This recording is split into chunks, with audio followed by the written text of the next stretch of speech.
Alright, welcome back everybody. It's God Shadow. It has been a while.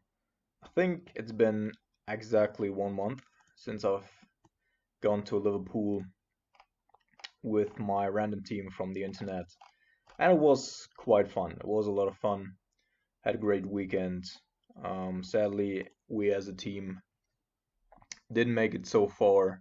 We finished in positive terms, 4-3 I think, or 5-3. But we didn't make it to day two, which if you never have played together before and you're from three different countries, it was probably not to be expected. However, then on Sunday I played the PTQ, and out of 6 rounds I did pretty well there. And out of 6 rounds I played 5 rounds against faithless looting decks. And well, then came Christmas and all that kind of stuff, and then this year began super busy. So here I am back in Modern, but we're not playing Grixis today. We are playing Blue-White Control. It's a little bit cheaper on the money, so I bought the cards here, and I also wanted to have access to Rest in Peace, just because I'm so fucked up by all the Faithless Looting decks, and well, we cannot really interact with Grixis unless we overload with Surgicals on the sideboard, or Anger of the Gods, whatever. So here we are. This is the main board. It is a little bit different to the typical control lists that you see right now. So Jace and Teferi is what makes the deck a deck. But then we're playing Gideon of the Trials. I do like Sphinx's Revelation. We have to figure out if that's really doable. Like I played yesterday in a local event and did super good with it. Was really impressed every time I played Sphinx's Revelation, and was never a big deal to get it out. Same with Secure the Ways. It's both in defensive terms as well as in offensive terms. It's just a big card for us. And then, so the thing, what I did yesterday is I played Render Silence in the sideboard, and I ran 2 Termini in the main board. And this is probably how it's supposed to be. I don't think we need 4 Termini per se, because we're also running Blessed Alliance. Blessed Alliance, of course, not only is really good against Burn, but it's also really good against the likes of like a Thing in the Ice or a Death Shadow. So all the decks that are dominating the meta right now. And Terminus in combination with, of course, Supreme Verdict from the sideboard and Porphyry Nodes should be enough sweepers for us to really turn the corner. There is also, like, somewhere here I also do have Engineered Explosives, which of course is also pretty decent. Um, but let's just develop the deck where we want it to be. Like, if it's possible, I would like to play Render Silent main. It's not really a good sideboard card, but I feel a little bit naked without a sweeper main. So I'm not 100% certain if this is a potential deck list that we can play it this way. It's either Render Silent, getting all the trials, or Terminus. One has to go to the sideboard. And right now, we're just gonna start with Terminus in the sideboard. We could get punished severely. I'm not gonna deny that at all, because without a sweeper, we're just, it's pretty bareback. Alright. And I'm not sure if that's really where we want to be.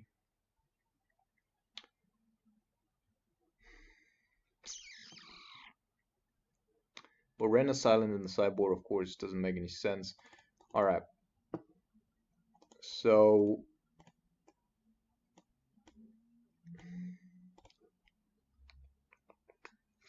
let me think about it. Terminus main, and then I think we still have yeah, cataclysmic gear hulk as well. So we're just gonna run this here and have a look at how it's going.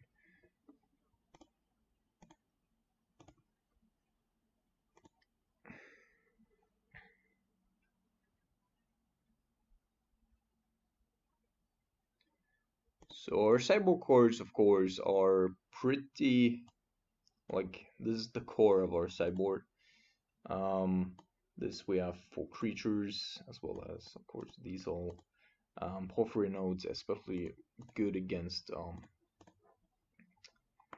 spirits, I believe, because you do not target the creatures, you just kill off whatever is the weakest, and therefore we should be able. Therefore, we're also not playing a Snapcaster Mage, because that could sometimes interfere with porphyry nodes, as well as mission briefing sets up Terminus pretty well, because we can have a look at top 2 cards, then for instance opt, so we have, like, best case scenario would have 4 looks for Terminus, and therefore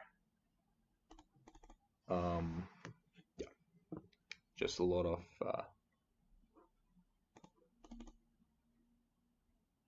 ways of getting that one down. So hopefully our opponent's not playing like a Simian Spirit Guide deck, which it apparently isn't.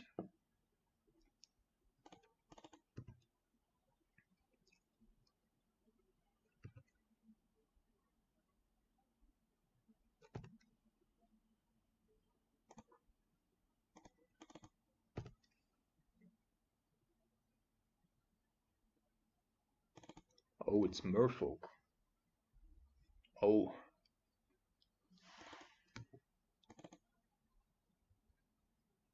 I think we can Spell Snare here, because whatever he does next turn is probably just gonna be a Lord. And if he does play a 3-mana Lord, then we can't do anything. And I want to use the Blessed Alliance for the Lord. Alright, Harbinger of the Tides.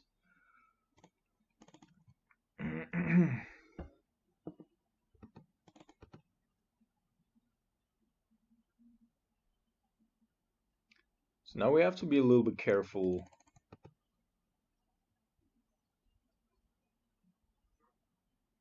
because of a Spell Snare. And I'm almost certain that they do have the ability of playing with a Spell Snare here.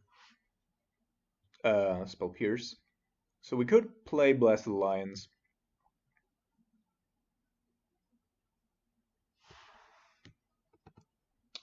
But we're just gonna take the 2 for the turn here. Okay.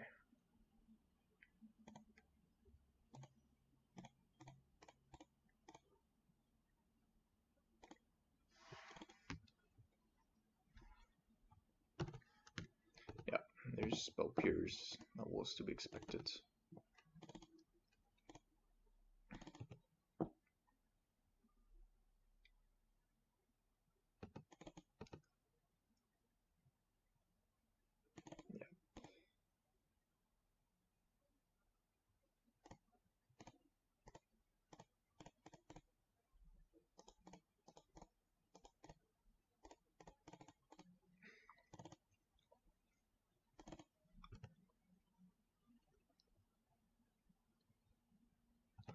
Alright, so not more Spell Pierces coming up.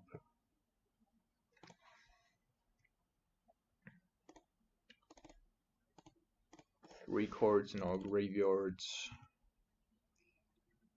Soon to be 4 or 5.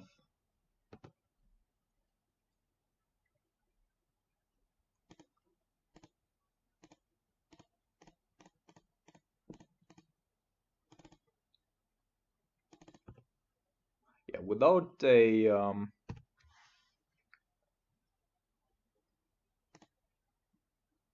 Ethabile, they are, we're gonna have some problems. No, please don't put it into our graveyard.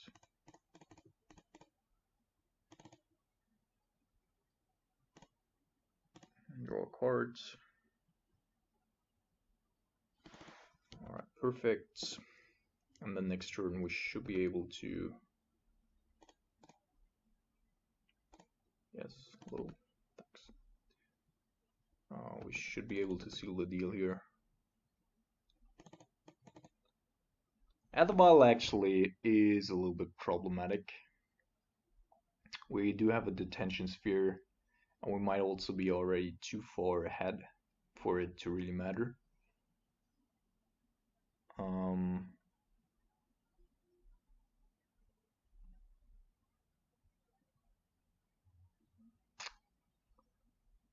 Yeah.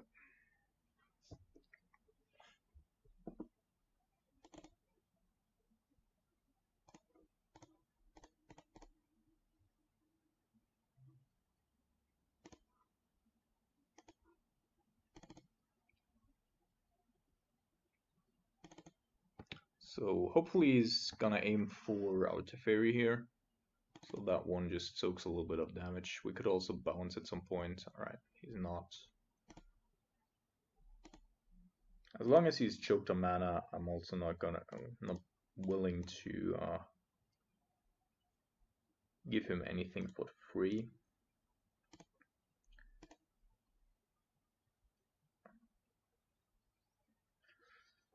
Theoretically, we could flip this surge here, and that might be worth it.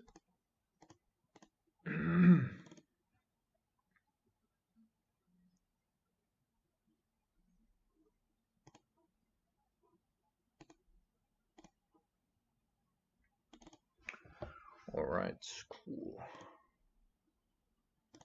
Draw cards. So now we could swings for a lot, which would also make sense. Yeah, let's do it for a little bit and keep 2 mana open.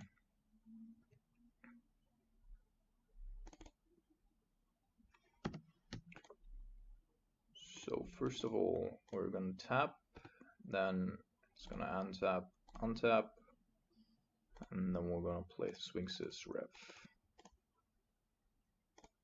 for 4. Alright.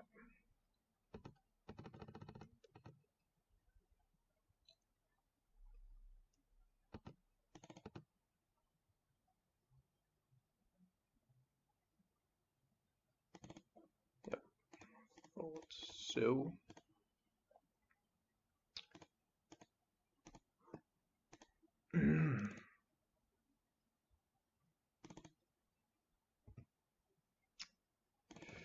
alright, so what's of utmost importance here?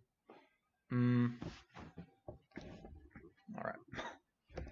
Could have, of course, probably tucked the Azorius here, because that's the only way we lose it. Oh, alright. Didn't want to play at all anymore.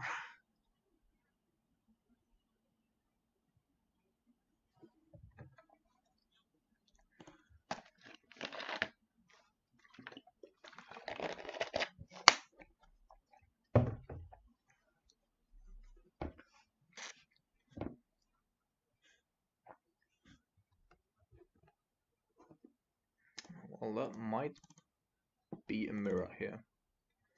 Someone who's priding himself with the Azorius Sphinx. Don't know if he's a guild leader. Probably not. Having Terminus in hand, of course, pretty bad. Unless we can play Jace at some points. Oh yes, it's a looting deck. Wonderful. So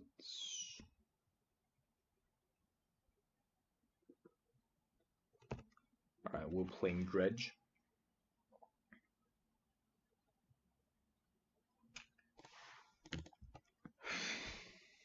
Let's see how that works out.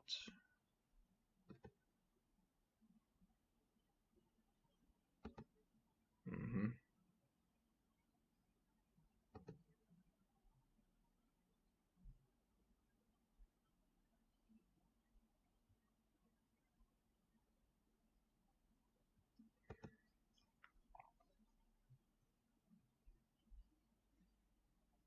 So it stands to wonder if we make it to that terminus. Because right now I would doubt it.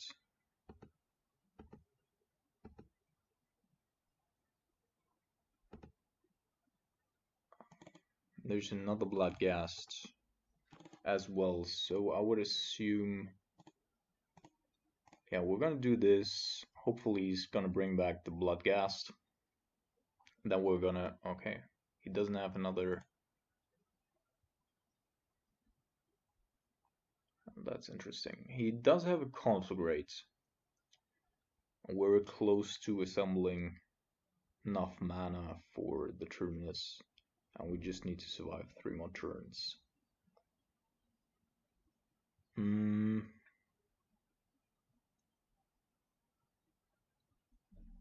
So Detention Spheres probably needs to go after that Bloodghast.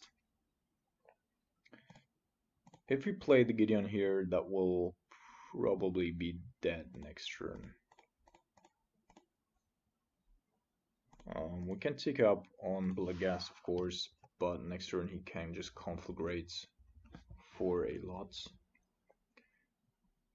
to kill the Gideon and deal us a little bit of damage.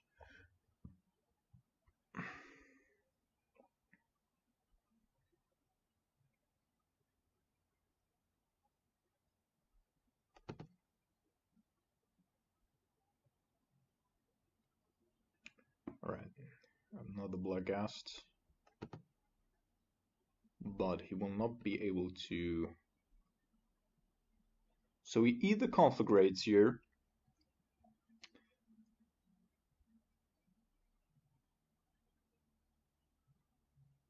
which will be relatively small, just for the sake of killing our Gideon right now, or he goes with Life from Loam, hoping that he can set up a big Conflagrate from next turn. Alright.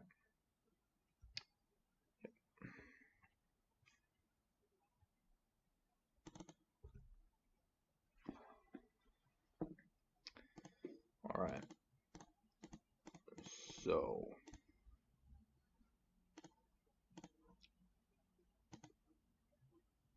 yes, please.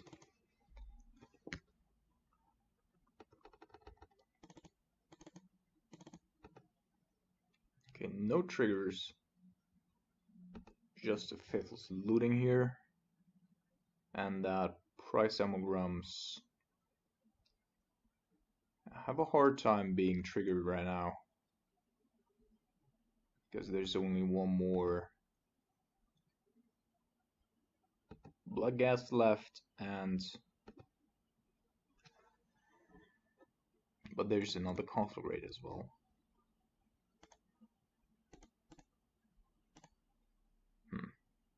Oh, Blessed Lines. That might help us in the short term. Oh, there's another knock amoeba. All right.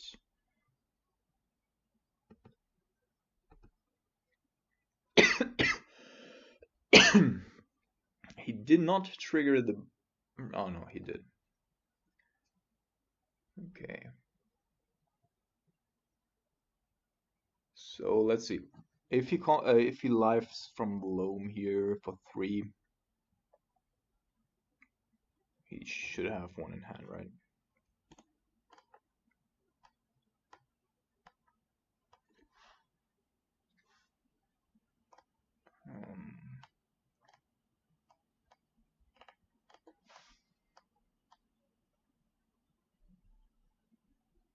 Yeah, Life from Loam. All right. So he has a Life from Loam in hand.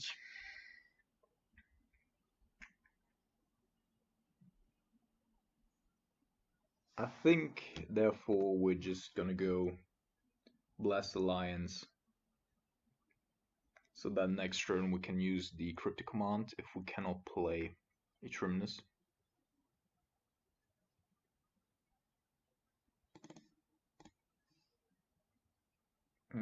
Cast with Escalate. Oh man.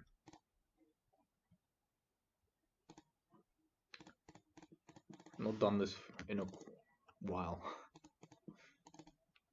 Actually, probably never on Modo. Alright, so we're at 11 life. He cannot kill us this turn with that Catharic Reunion. Conflagrate, I'm sorry.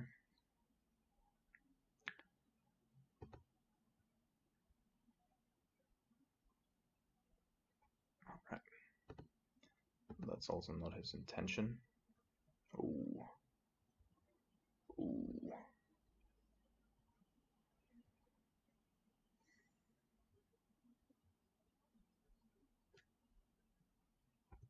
Yeah, we'll probably just wait for a minute here. Just draw another land source.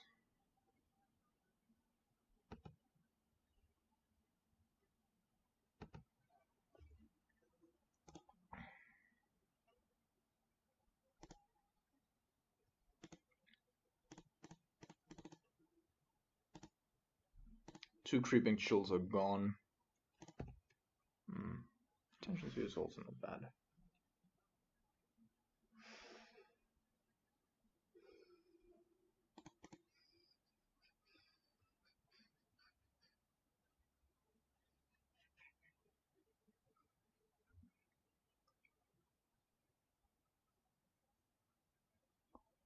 Alright, so apparently he's conflagrating now.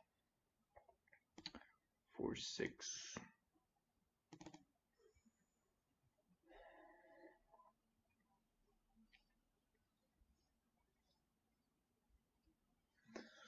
So if we were to Jace here, we would need to find an opt and an untapped land in order to Terminus, and then we would still be dying to double Creeping Chill because he still has 2 in his library.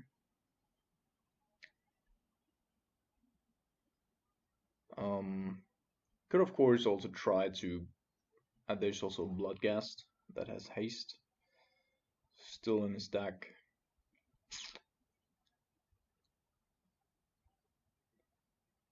Could also try to bounce the Price Damogram, which would save us as much life as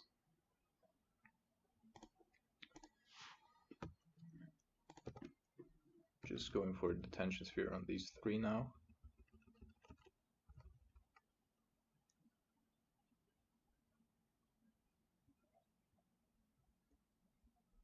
Yep. Alright.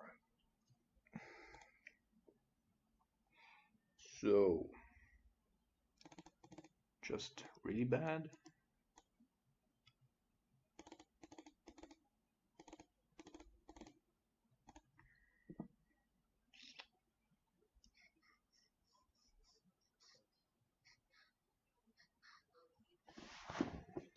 So Gideon of the Trials could have a spot here at some point.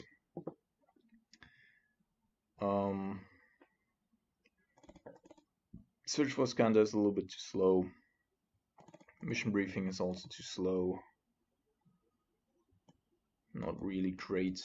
And then probably we're just gonna go with both 1 wastes and 1 swings.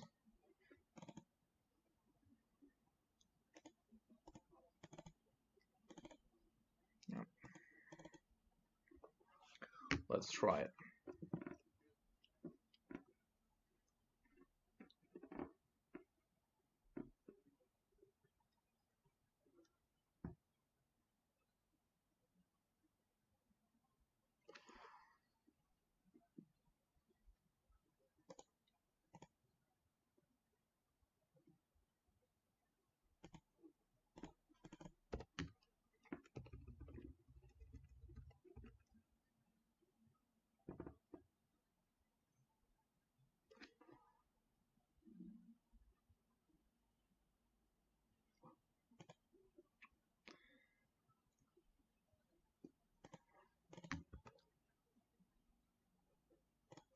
And I know that I'm a broken record in this regard, but still think that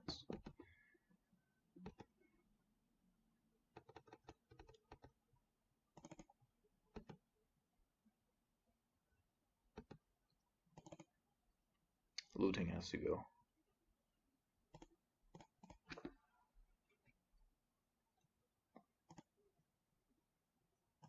It's like one card that can mitigate like everything. A bad keep.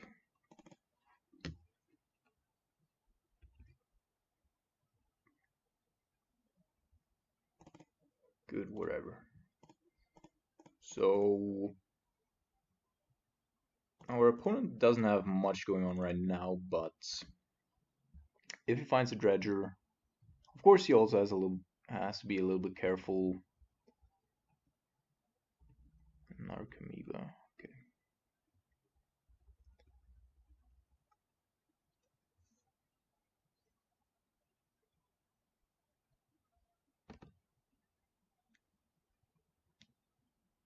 Because of a rest in peace that could potentially, of course, be devastating. So this way, all right.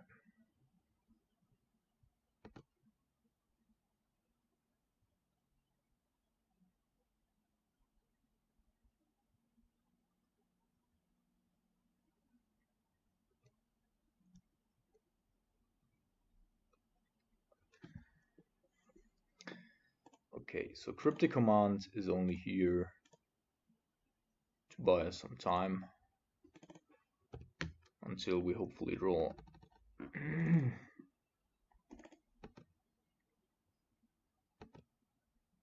Dark Blast. That's it's probably in here still because of the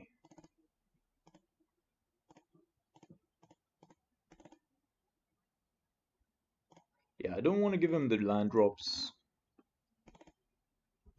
Right, so that he can't trigger the Bloodghast.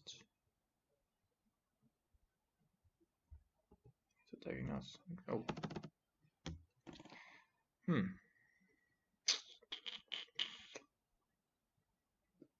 Yeah, we're probably just gonna go with Timely's here. Could have a Conflagrate, and Conflagrate, of course.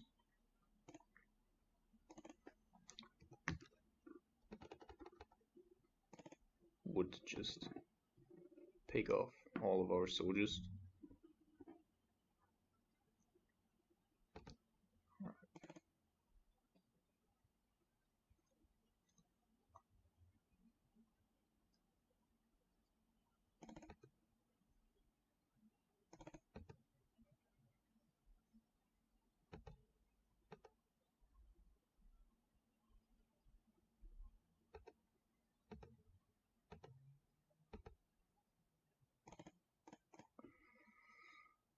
So, yeah, great. Not.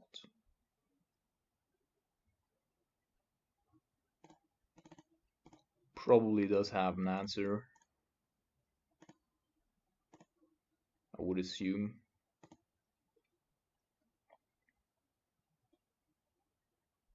Oh, we're gonna attack anyway.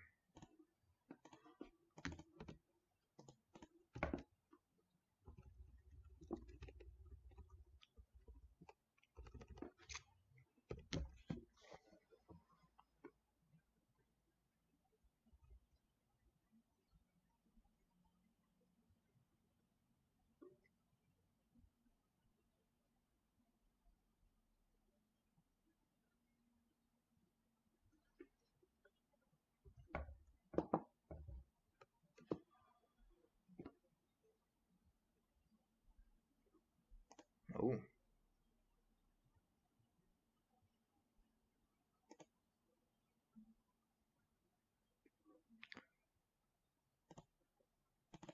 So this is definitely weird. I would assume this play pattern here would be the case just because of a potential Assassin's Trophy for either Celestial Colonnade or Detention Sphere. So we're gonna leave the soldiers behind. Attack with Gideon though. And then bring in a Teferi.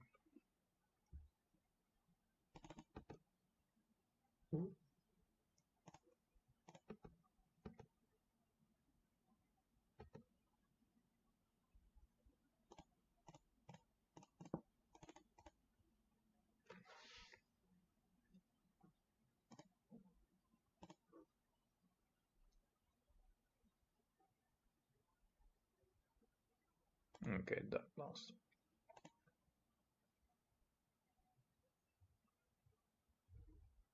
Nature's Claim. Alright.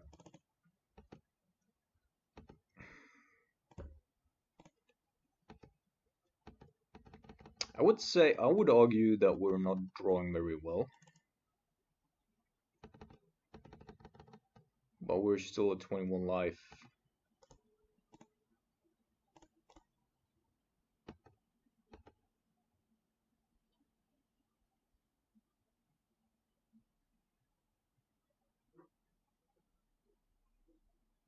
If everything's going on to our Teferi, I think I might let it die. Or just barely survive, so maybe that he...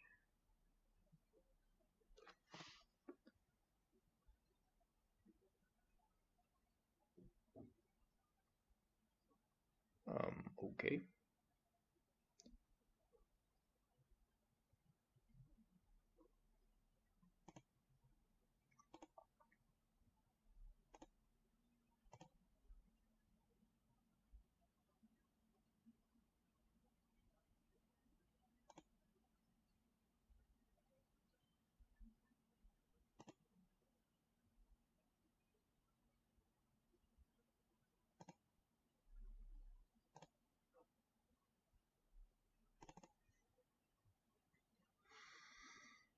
Phew.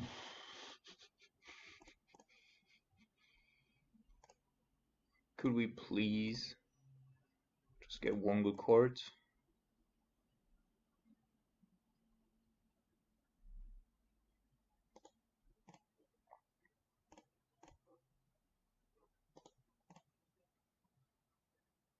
Okay, that counts as a reasonable card.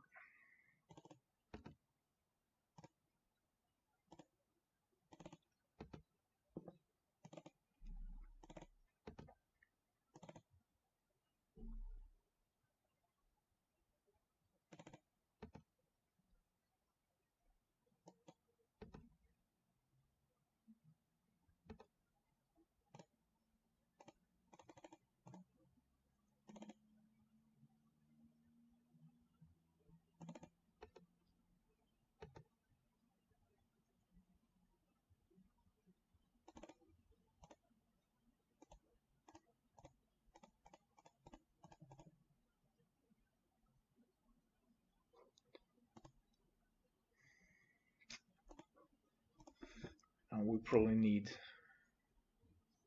that cryptic command next turn.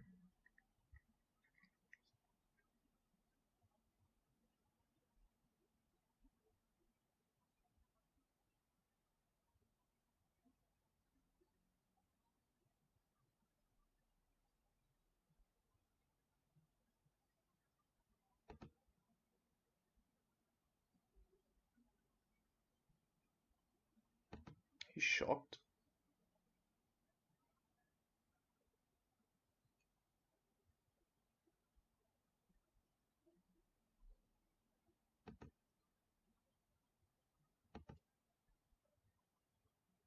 Yes. It's a miracle.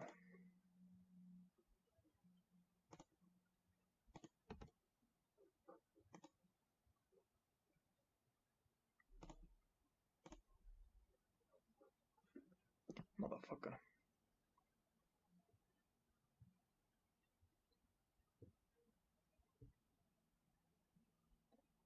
So now all his shit is on the bottom of his library. We can get in with Celestial Colonnade and maintain cryptic commands, which is pretty cool.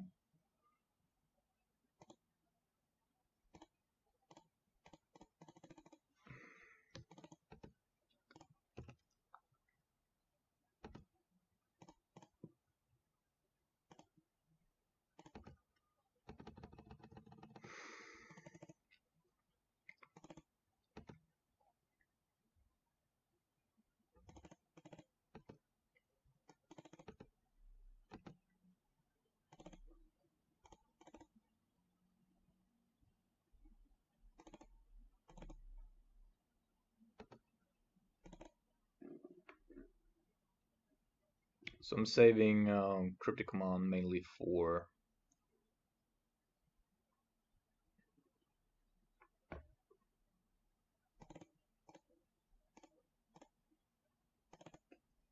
conflagrate, or for the next turn, depending on what is more important.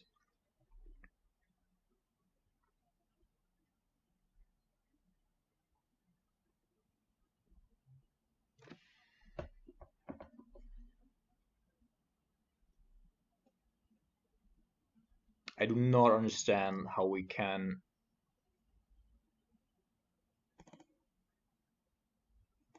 have so... I've seen so many cards, and yet we just haven't seen a rest in peace yet, and only one.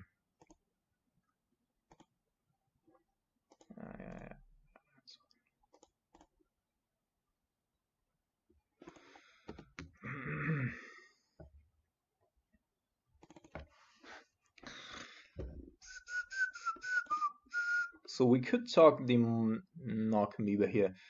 Does that make sense? Kill Narcomoeba. Yeah, that makes sense, I think.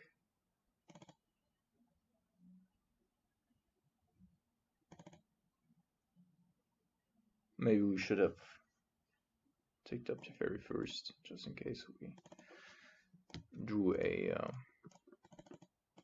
something.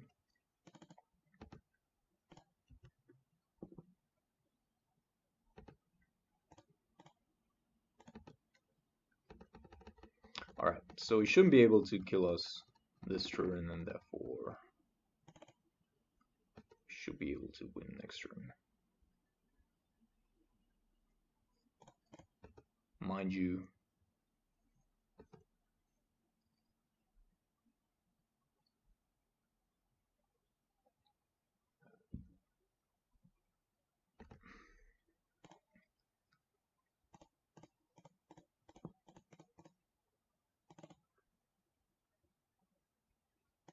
there's a rest in peace. Great.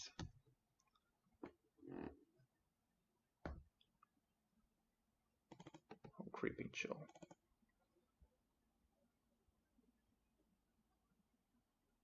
Ah. He might have another Dark Blast.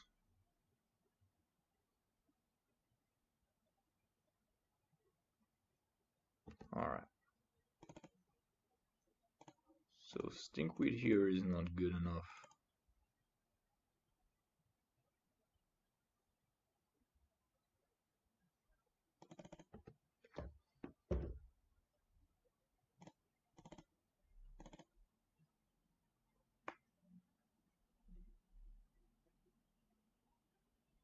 Huh.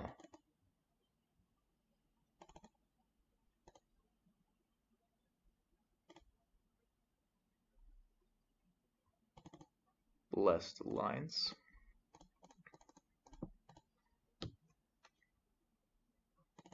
But why would he have 2 remaining in his deck? He really does. Alright. There we go.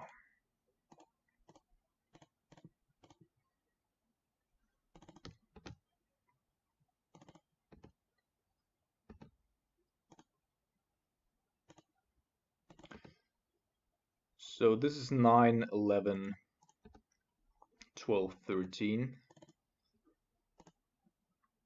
3 creeping chills, 4 creeping chills. Yeah, I think we're through.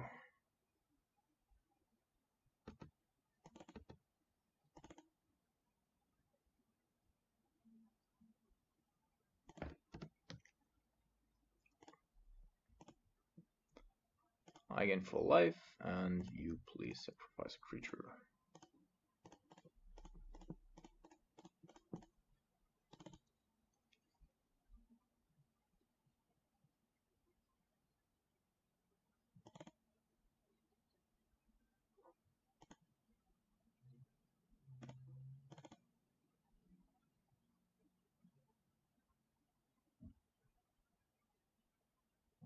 Yeah. Okay. That was not as easy as hoped. I think I want to have another secure the waste there and one less Teferi. I mean, Teferi is great, of course, but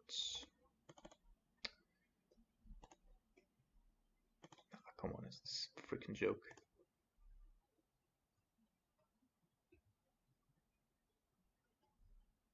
Alright, so our opponent's on a mulligan to 3, and we just need a white land source, or a third land source.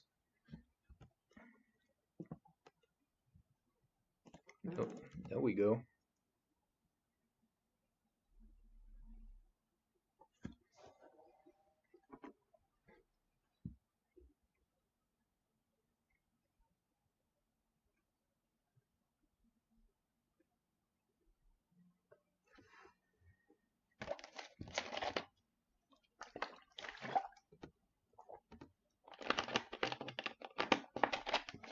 Okay, so we wouldn't have won that anyway, but yeah, good that we won.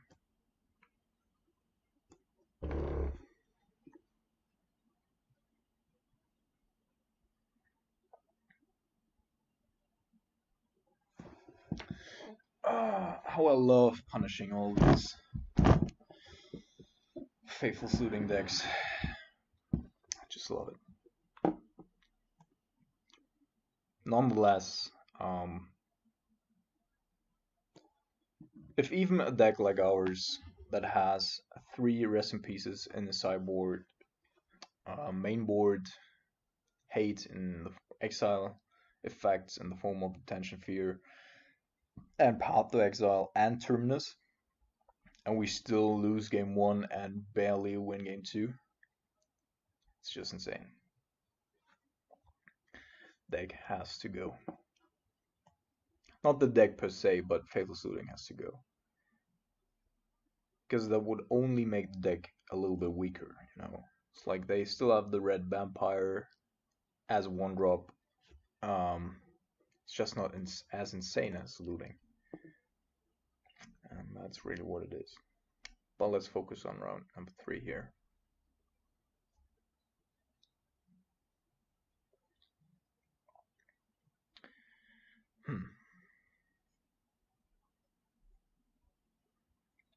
Does not seem like a hand that I would want to keep. We're playing 24 lands. And yeah, Modo, as always, is playing by its own rules when it comes to shuffling.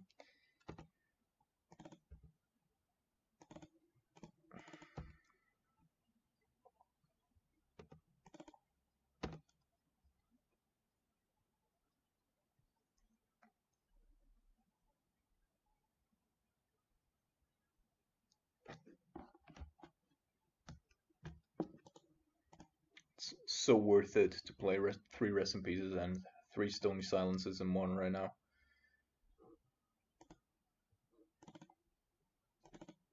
Alright.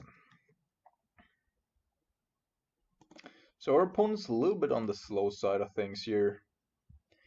Field of Ruin can take care of the Yingmoth Nexus. He still does not have access to Mox Opal.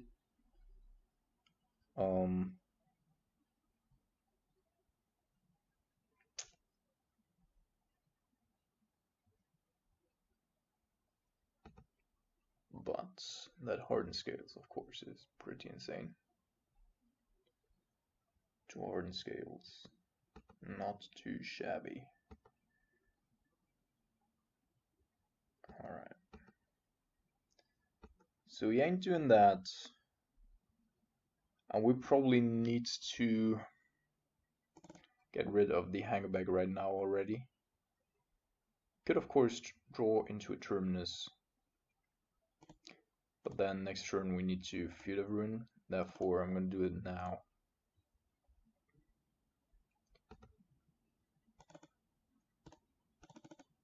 So we can go feud a rune, Enigma's Nexus, and then not.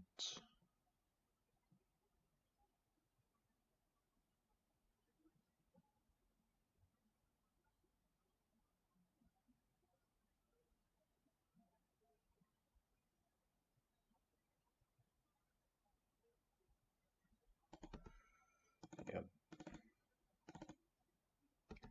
Of course, Walking Ballista is supremely annoying.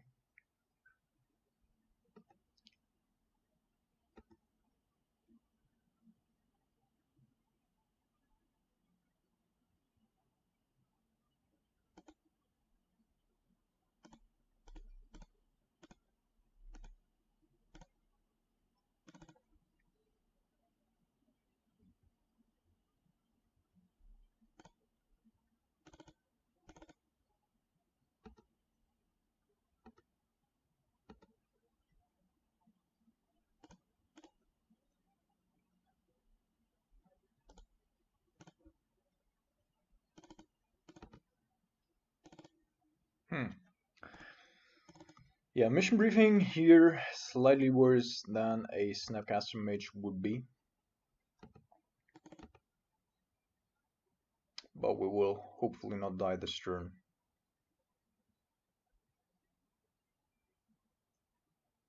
Nonetheless.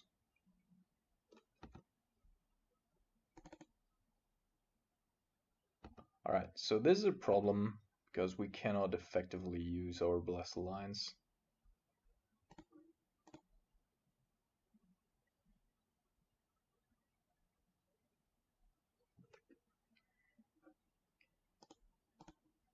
Put on bottom.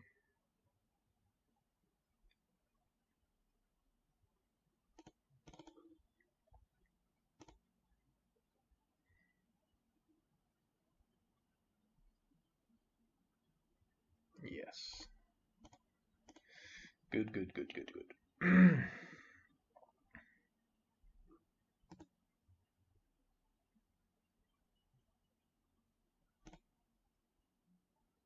Would have been problematic.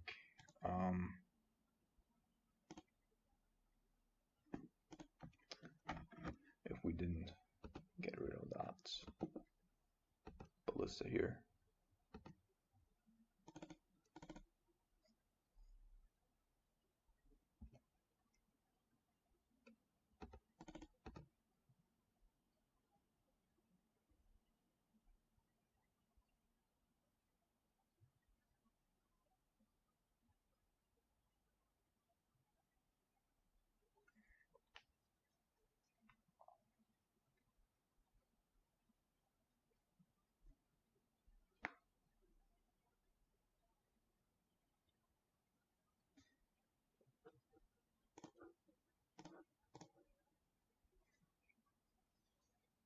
Lucky us.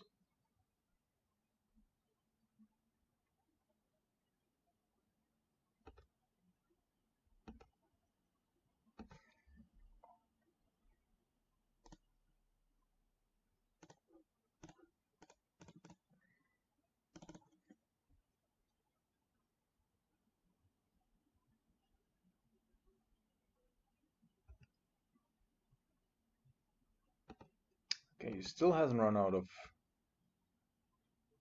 creatures, apparently. I think what I'm gonna do is I'm gonna tug that one because he would need to have another third Walking Ballista here. And also Aquan Worker is not really a good top deck. All right. Everything but a walking ballista, please. Animation module. That's also pretty good.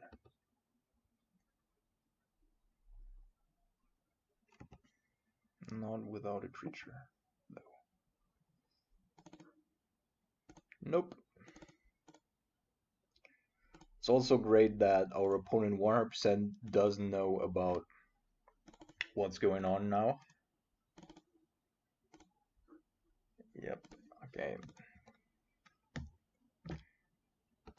Yep. Because the game just stopped there in the upkeep. Okay. Yes.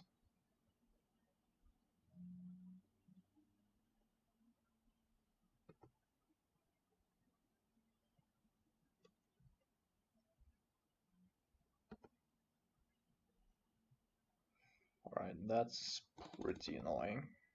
I'm not gonna lie.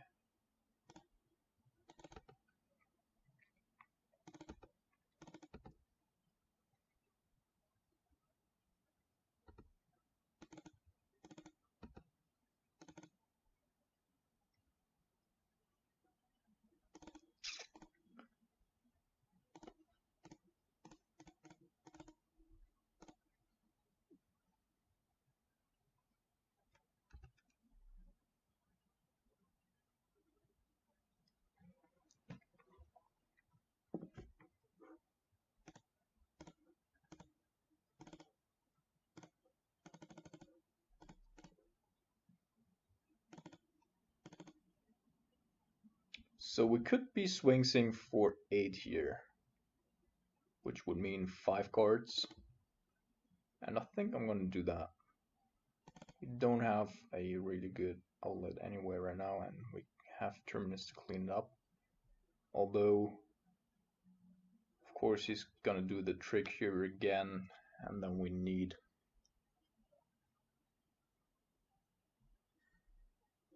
this plus a path.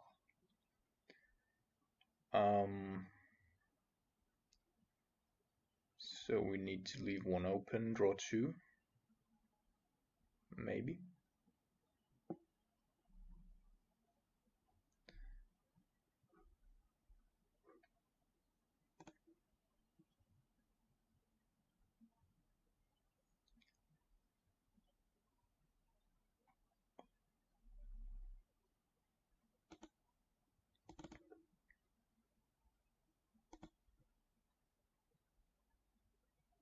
Could have also just bounced this thing, right?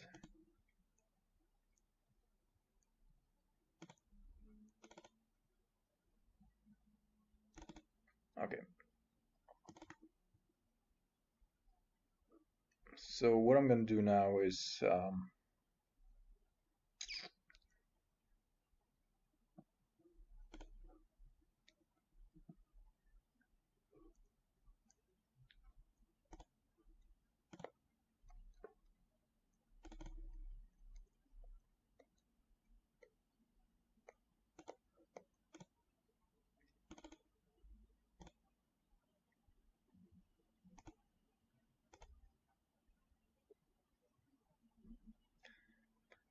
okay.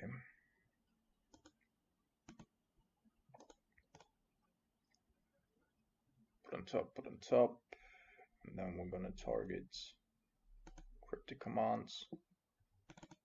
Then that's gonna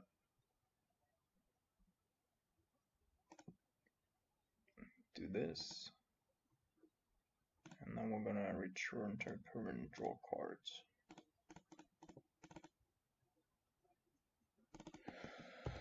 Have a Jace, and then be able to next turn go Jace if our Teferi survives, that is. Otherwise we do have a problem, of course.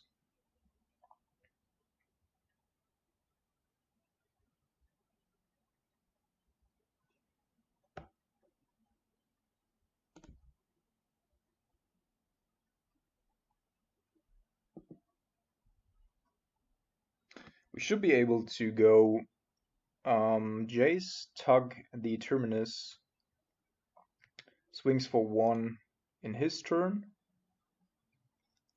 so that we draw the Terminus. Because it's 4, we get 2 back, 1 here. Oh man, let's think about this. So we get 1 here. We have 7 mana, 4 here, 3 plus 1 plus 1. Yeah, that should be exactly correct.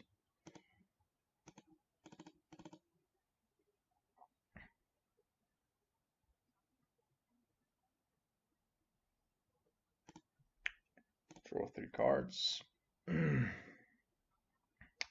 Tension Sphere is also good. So we're gonna put this one back and this one back.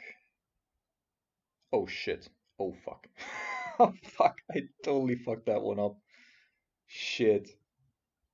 Oh man, that's so bad. I mean, it's not too bad because we have the cryptic command, but that was pretty fucked up.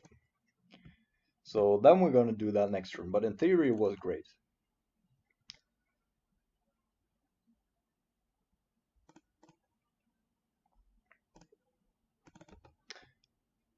See, I'm not... It's the first time I did that, in theory. Tugging in Terminus.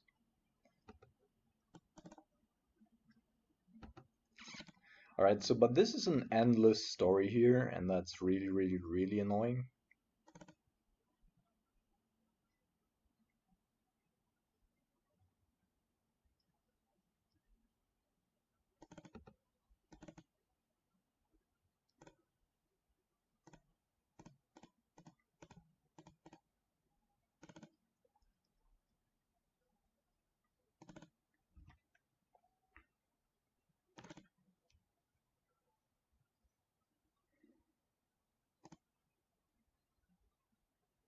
Oh man, now we're in territory where I don't know.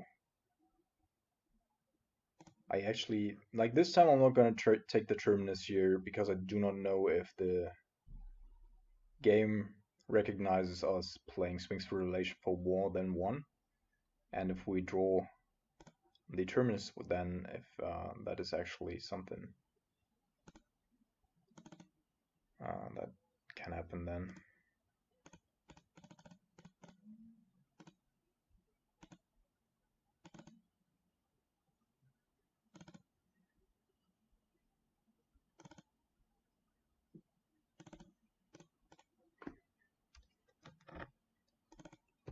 Alright, next turn we're gonna stop this nonsense here.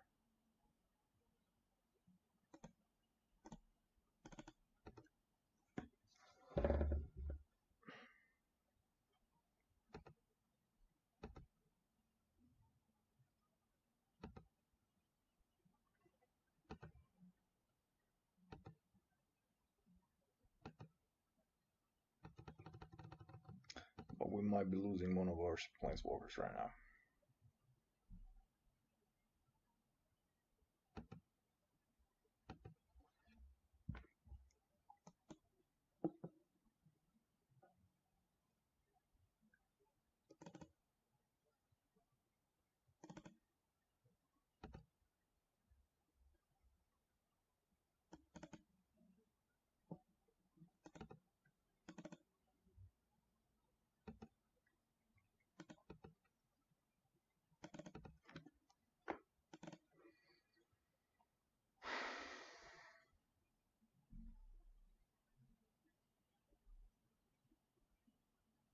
So either we're gonna get rid of Hardened Scales.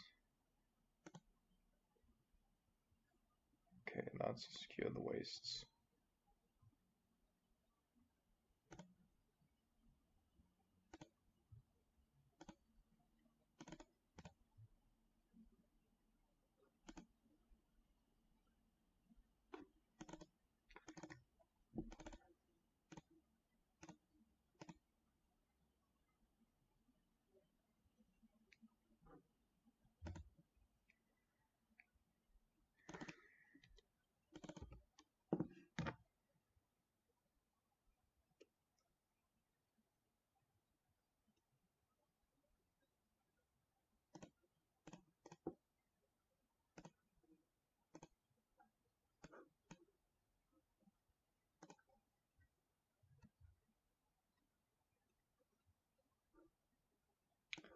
Okay, I'm done with that nonsense now.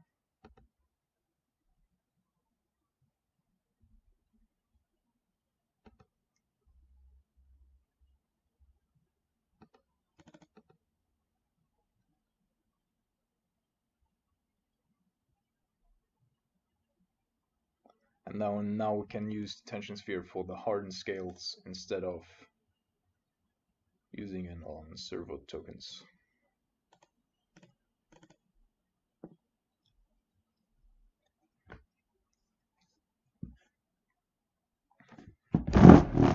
Sorry. Have to sit a little bit differently here because my ass just fell asleep.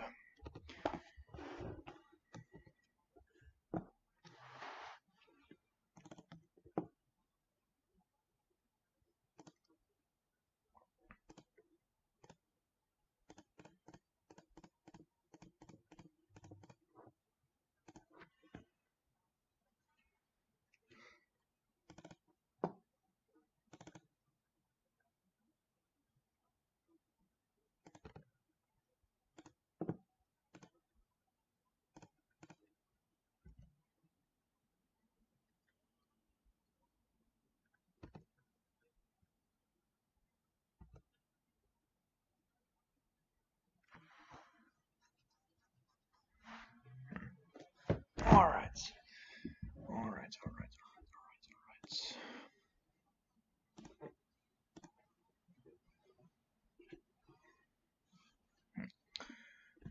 We do have a Terminus coming up, and this time I think I'm going to use it accordingly. Put that way, and then go this here. Getting rid of hardened scales.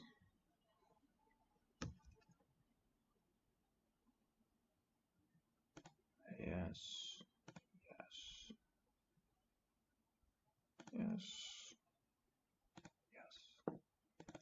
All right.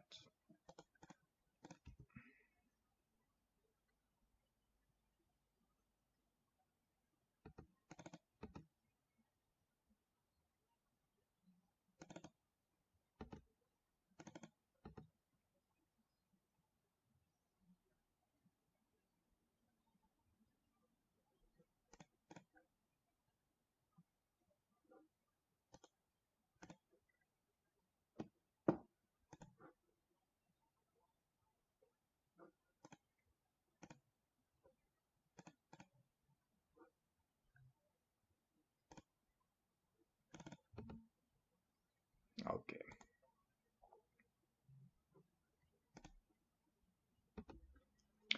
So now we're here.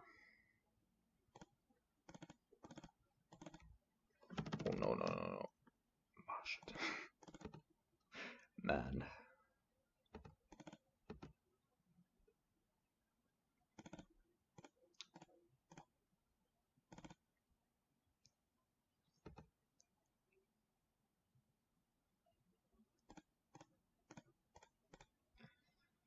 And now it should be over. Get our last islands. Still lots of things in our hands.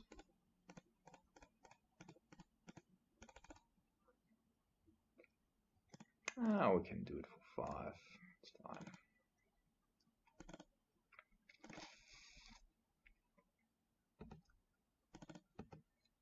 Okay, he has a new plan, apparently. But that one's also not gonna work out. Draw cards. Do something. Check this. Check this. Okay, that one. Yep.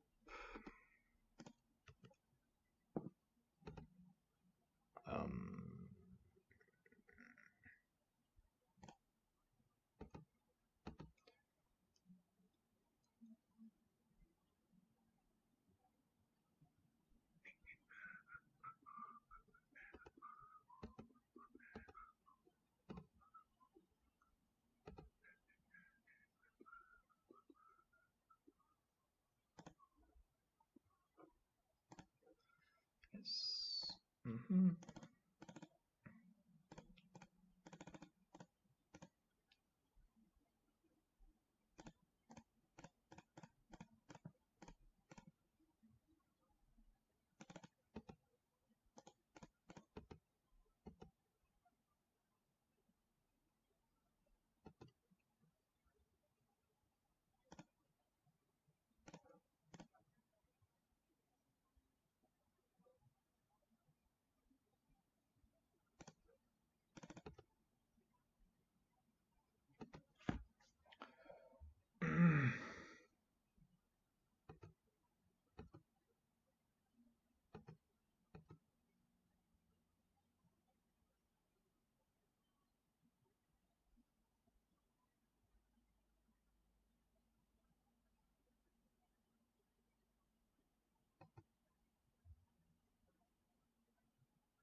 Don't know if he's just like trying to take off time of the clock, because it's obviously not gonna work out.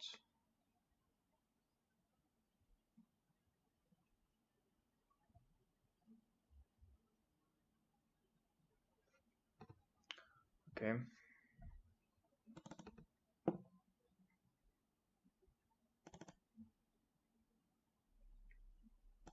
I knew it.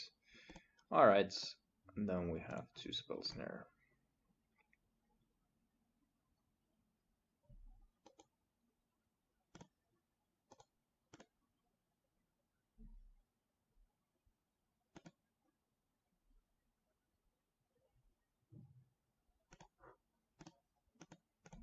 He set that up pretty well. Probably also pretty good sequence of draws here, but yeah. So we cannot sack anything, therefore a single colonnade should be lethal, correct?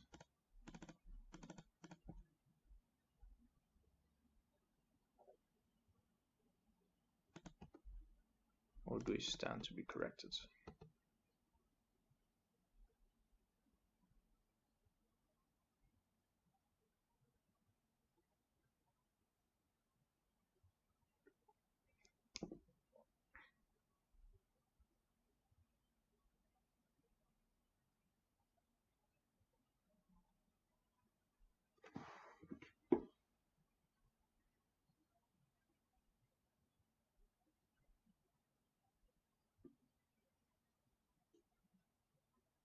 Hello?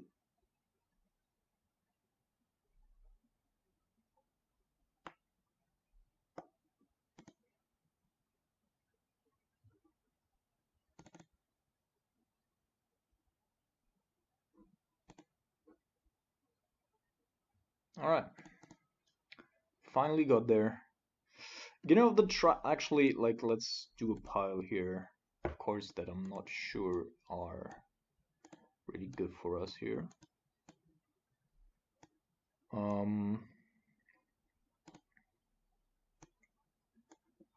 Cataclysmic Gearhulk might actually be okay because it punishes like everything. He was playing. Yeah. That's cool. That's cool. All right, we want to have Stony Silence. All three nodes probably as well, and this one. And then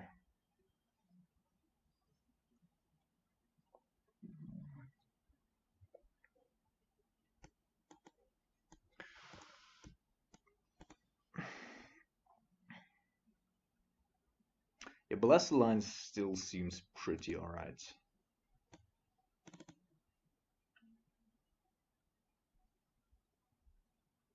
But how do we win here? We need to keep the secure the ways. We have Cataclysmic Gearhulk.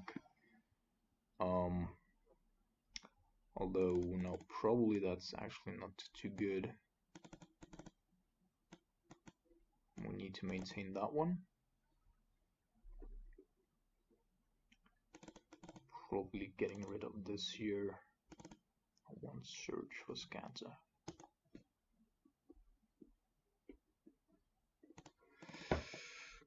Alright, we need to try to play as fast as possible. We're definitely gonna keep this.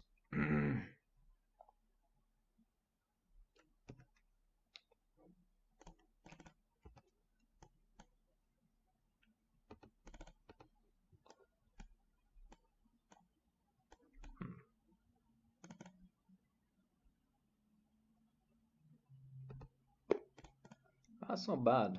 That's not bad. Our opponent really does have a couple of really good draws here.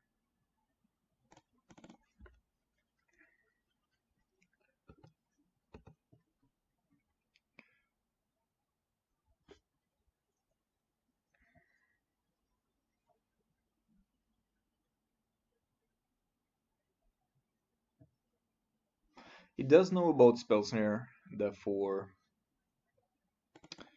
I think Spell Guide's actually fine.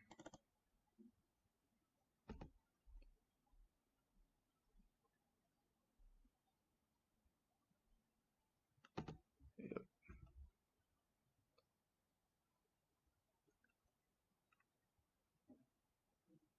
Oh shit. 4 cryptics is a lot.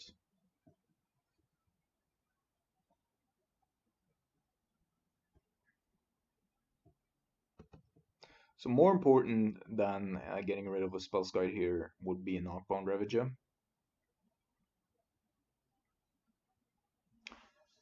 And the last remaining Hangabug Walker, alright.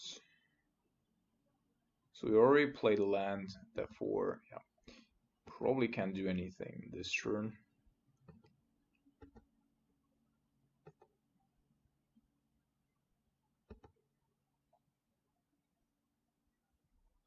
That's tough.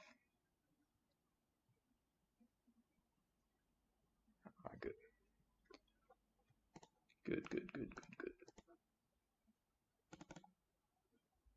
Now we do get a clean shot.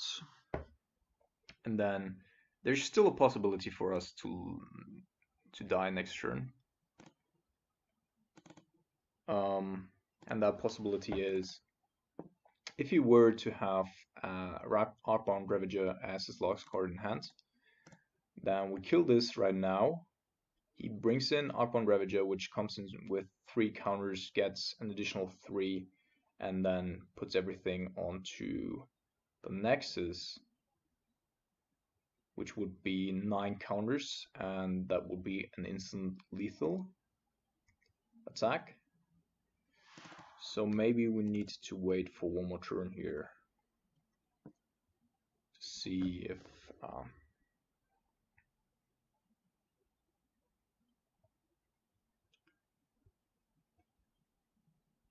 might actually be the case.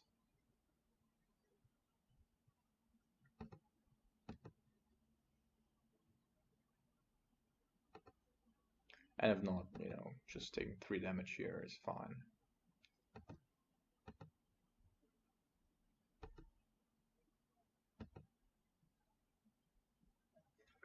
Okay.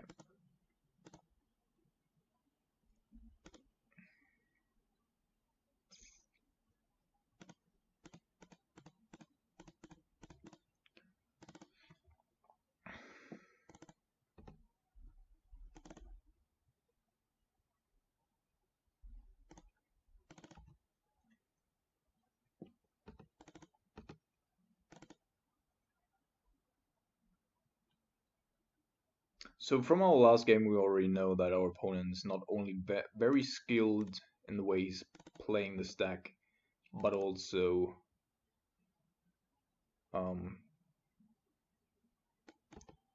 skilled in terms of accumulating cards that are instantly lethal, as he did last turn, or last time.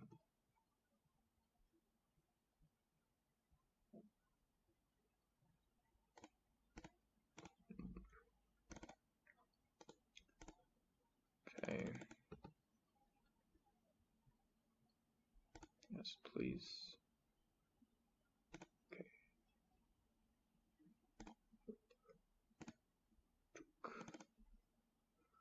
Alright, this makes it a little bit easier for us.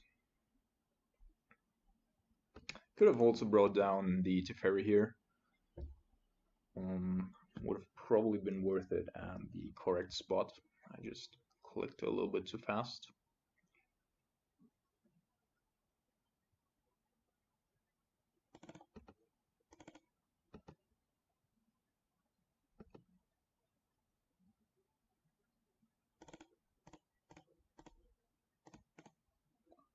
Actually, yeah, let's take one. In fact,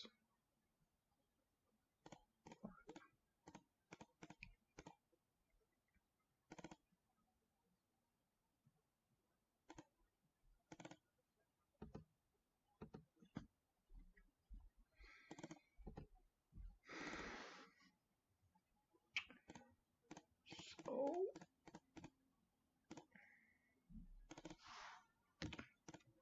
I bet our opponent's stuck with at least one Nature's Claim in hand, but I'm also pretty certain that he does have Knockbone Ravager indeed.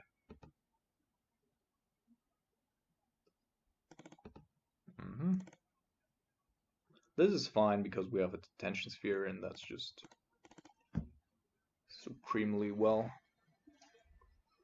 against that thing. As soon as we find it, of course.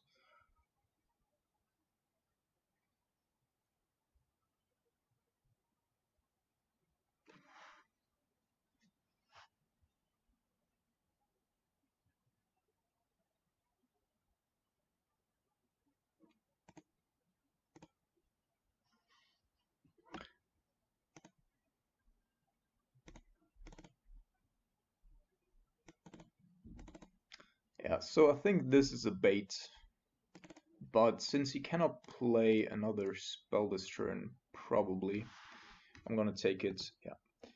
And then we're gonna be, whoops. Okay.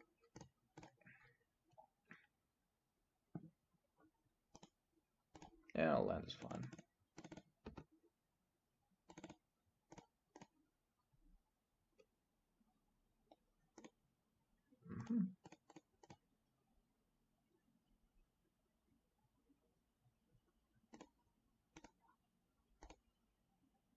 So I would bet that he is gonna throw a Nature's Claim at our Detention Sphere ASAP. Counter draw. Actually, let's counter bounce.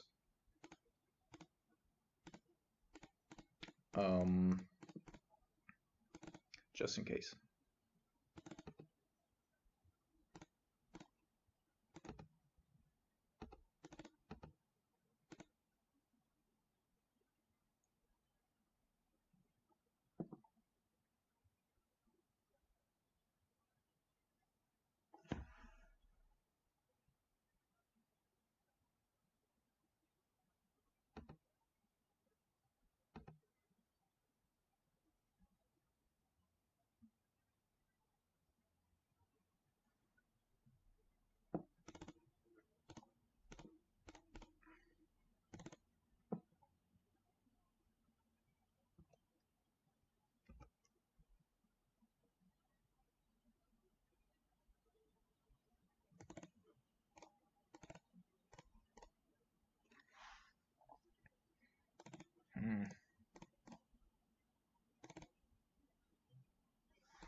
GG's. Wasn't even close. Alright, I'm gonna take a small break and I'll be back with round number 4. Alright, we're back for round number 4. For which has been a decent league so far. Against 3 meta decks. No, actually, the first one was Merfolk. That is not really too deep into the meta.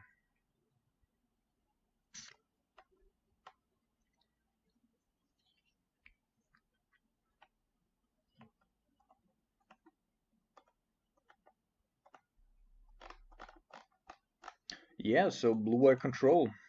For the longest time, I've played blue-white before, like years ago. But for the longest time, I've stayed away from blue-white because I find it too clunky, and I prefer the adaptable playstyle of Grixis, especially. On the other hand, though, blue-white control, of course, always is a supreme option, a supreme choice. And I also bought two Mythic Edition Teferis, which are just looking phenomenal, and therefore, whoops, I needed to play blue-white in paper, at least for a while, at least until they ban looting. And yeah, it was one of the most affordable decks for Magic Online as well.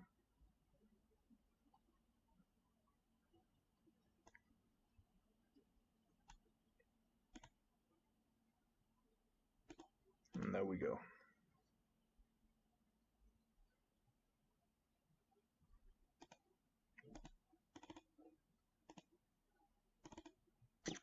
Again, like, it doesn't matter how many lands we're playing.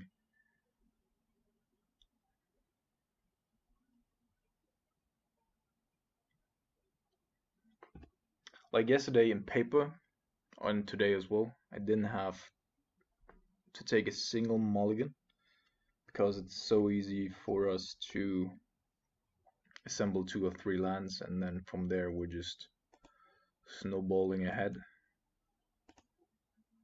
But apparently it's more difficult on Modo. And we're playing the same deck again.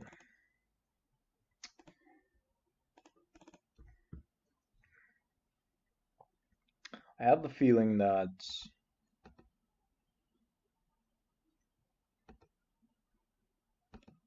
we might actually not want to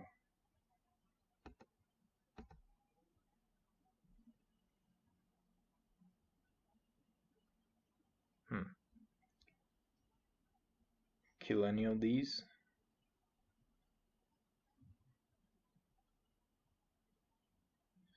But we probably need to kill the Steel Overseer.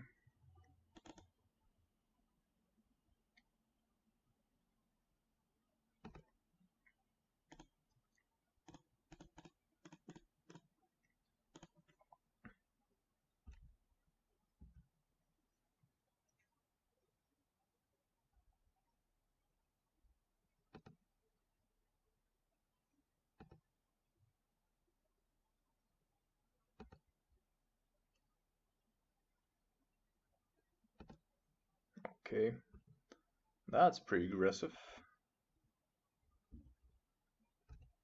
it would seem. Yes, please into the graveyard.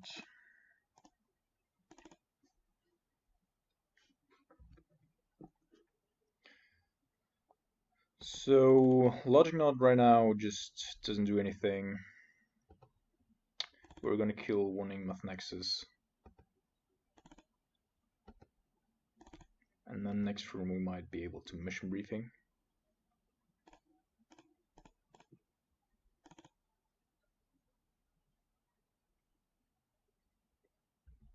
And we can, like, if we simultaneously block these 2, 3.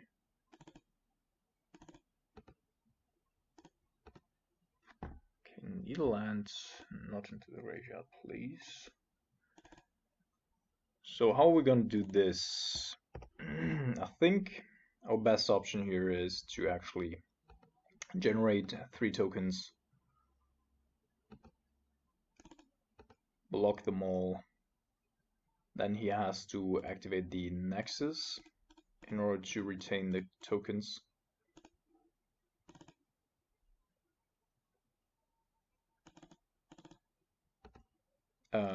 The counters, not the tokens, of course. We get a sweet 3-for-1 here, and then we have them all stuck on that Nexus, and can hopefully just go ahead and path that thing. Still overseer.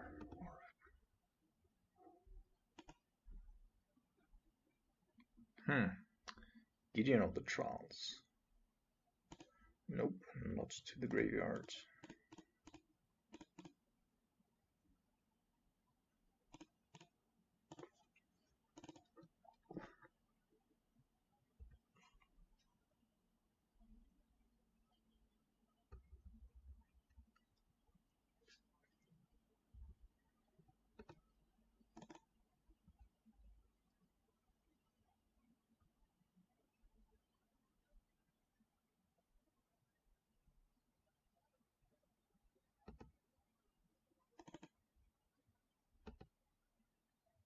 That makes sense. Nope, not into the graveyard. That goes there.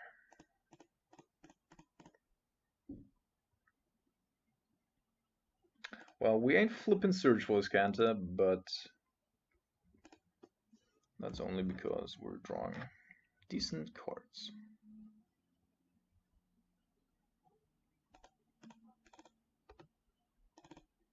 Welding Jar, like how embarrassing that card is against us.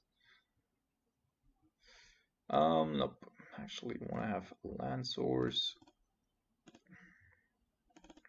and from here on out, we're just passing the turn until we find a win condition. Well, actually, we already have Gideon, but before we attack with that one, we definitely want to have a Field of Ruin as well.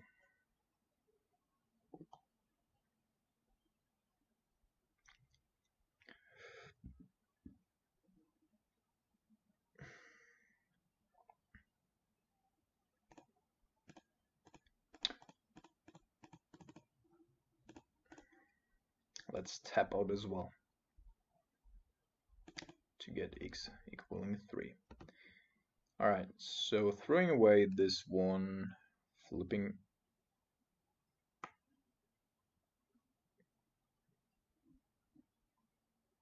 seven cards. Alright.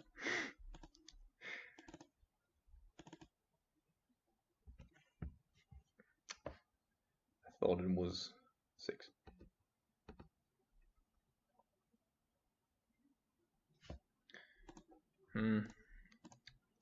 From our last game, we already know this card's pretty annoying.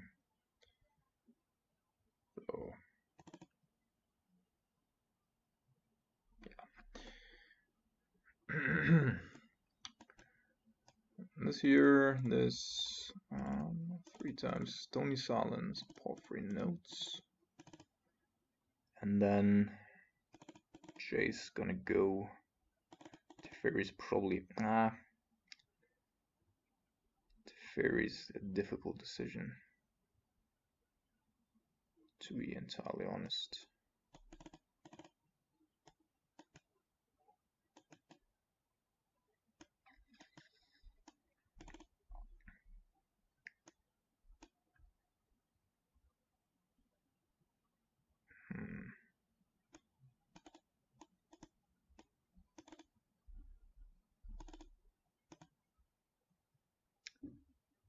Without Sphinx's Revelation, our only card advantage engine is Search for Scanta, and of course Cryptic Command to a certain degree. But we're so overflowing with sweepers that that might still be alright. Especially if we like hit a Stony Silence.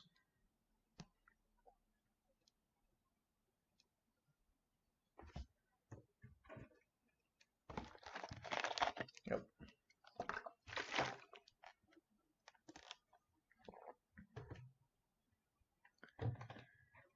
There are actually only 2 scary cards in our opponent's deck. And that is Arcbound Ravager, which is just insane for the most part. And Hangback Walker most of the time, but there's also Walking Ballista. Walking Ballista without Hangback Walker doesn't do anything though.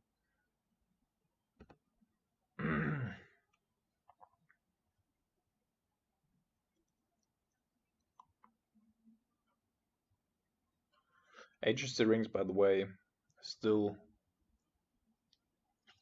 I mean, I'm totally fine with KCI, and this is also not a good deck.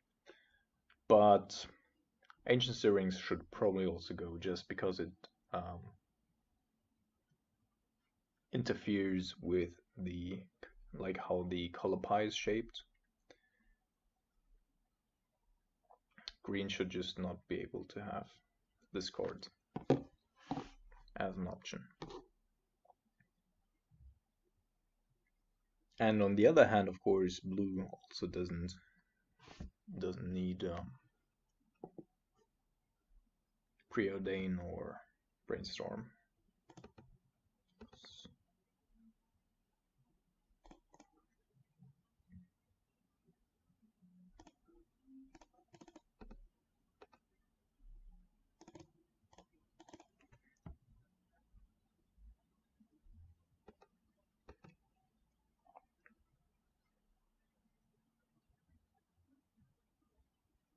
Come on, man, play a true drop.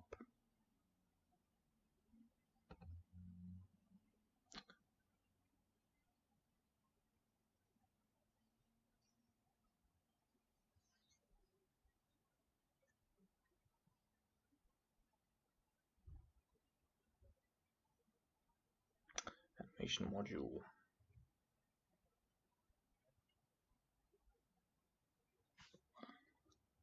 Thanks.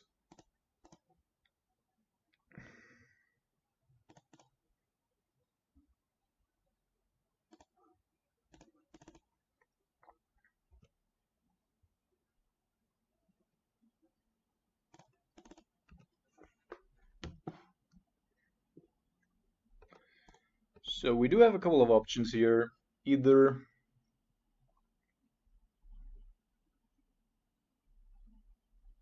I mean, we don't need to rush killing that Ignat Nexus, of course.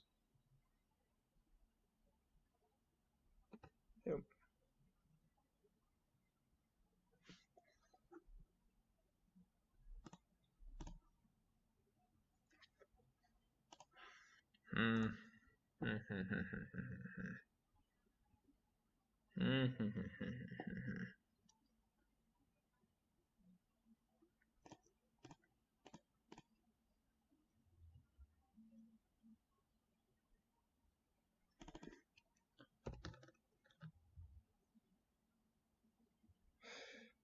So obviously the best line there would have been to feed off Ruin, so we have Cryptic Command now.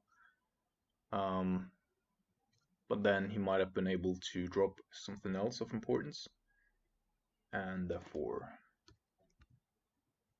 just didn't want to let that happen. We still have enough decent plays.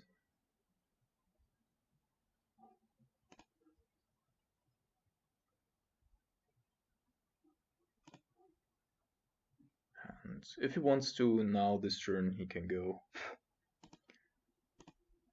and spam the board so that our Supreme Verdict gets some fodder. This of course can't go too well for him.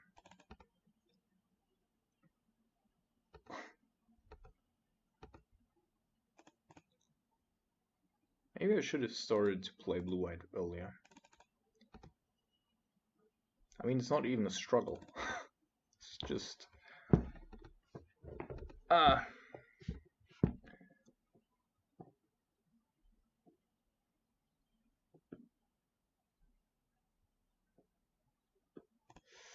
Close. Unless he has a guttural response. Guttural response.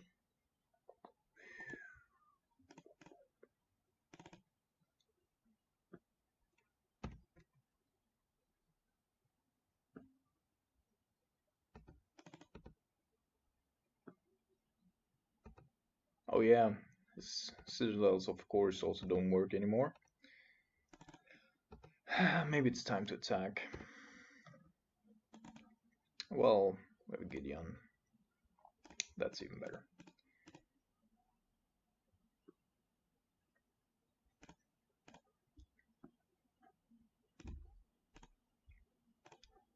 emblem.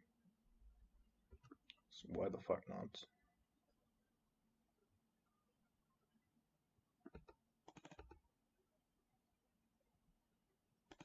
Yes.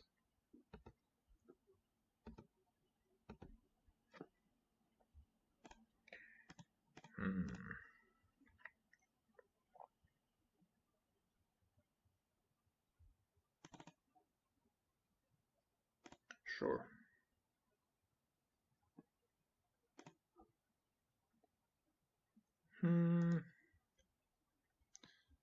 Put into graveyards. Put on top.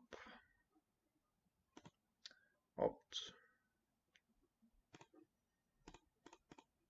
Draw cards. Put on top. Colonnade tapped. So let's see if he does have another Nature's Claim in hand.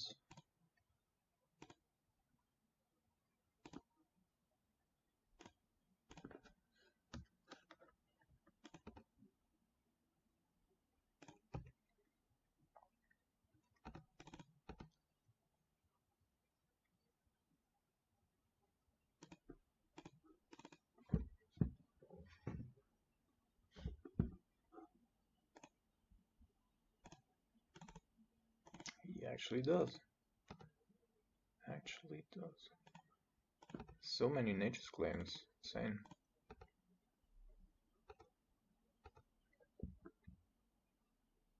But I think he can't even use them.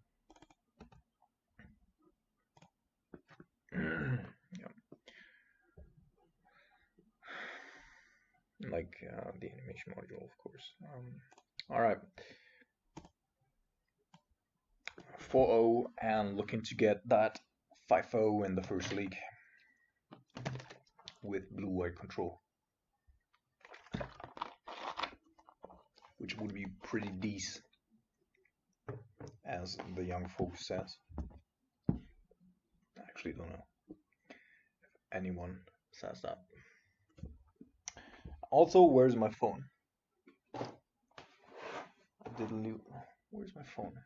Over there. Too far away.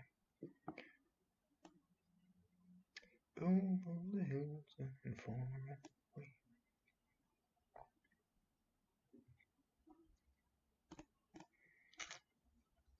Yeah, I'm still not happy with the tourney. Still think I want to have something different there. I mean, it's a great card, obviously, and you need to have some kind of sweeper. But do you really need it? I'm not sure. Keep.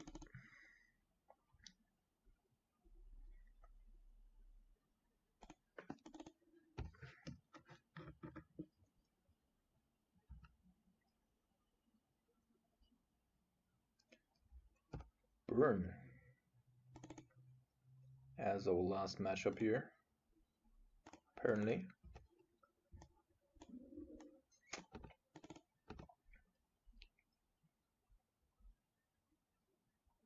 I mean, I just would assume that it's burn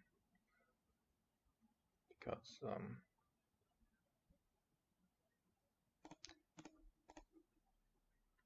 that's the case.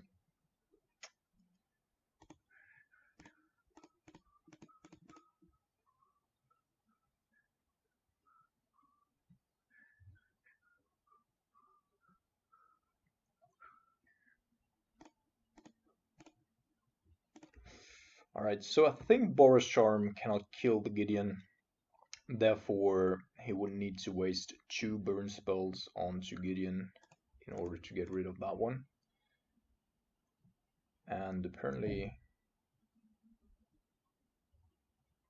Or can it? Alright. Never mind, people, never mind.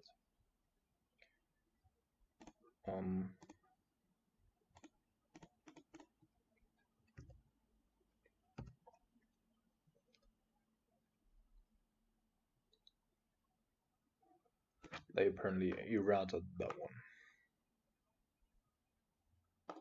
Target player Planeswalker.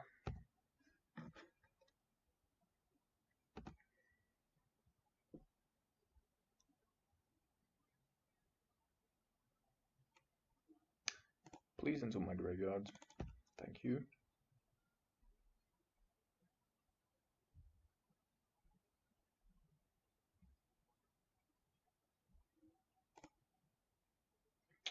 Actually, I think I'm gonna go mission briefing here because it's almost as mana intensive as a cryptic command, and we can fill up our graveyard to flip Surge next turn. Or not. Do we need the Celestial Colonnade? Might very well.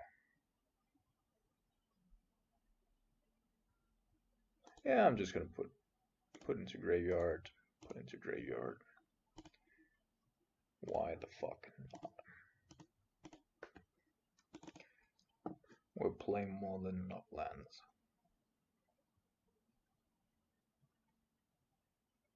Alright, we got turn 5 and our opponent got the first 3 damage in. If we lose this, we fucked it up at some point.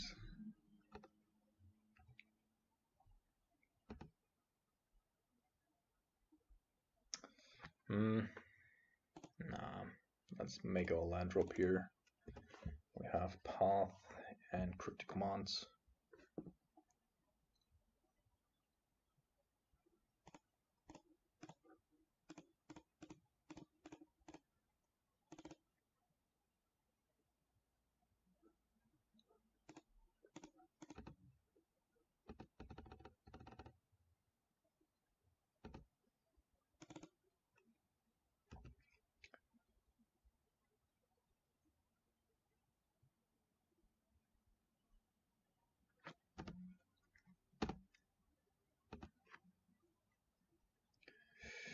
Shit. Ooh. Alright. Now we're gonna wait one more turn.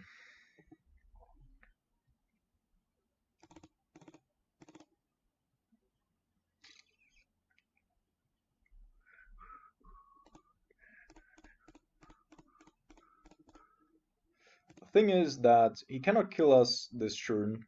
If he does have a Skullcrack, then that is fine, because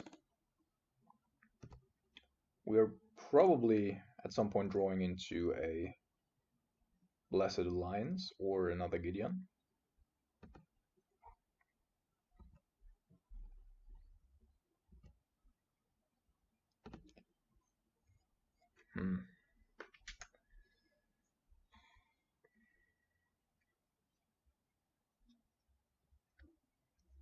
Teferi.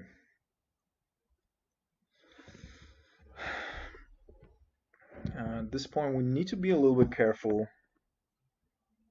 but I think it would be alright because we have Cryptic up.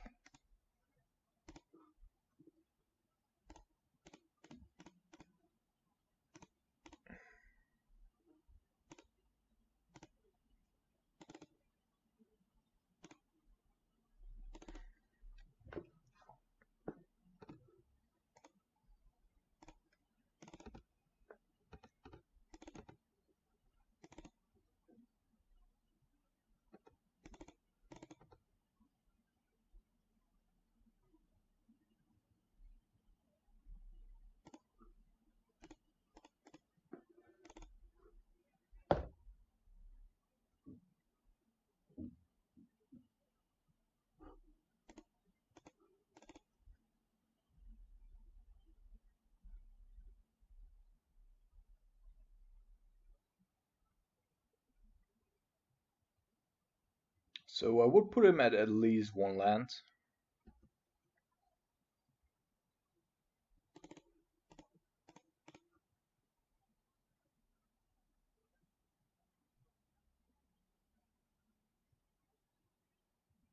Maybe this was a mistake.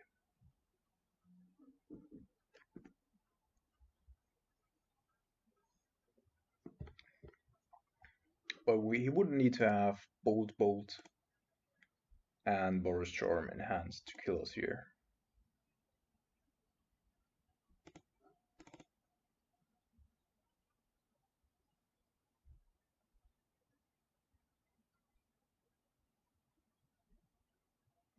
Which is possible, but not very likely.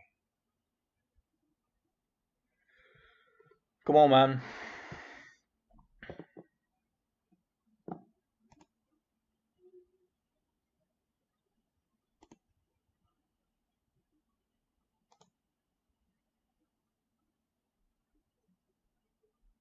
I think we can take him off of white.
All right.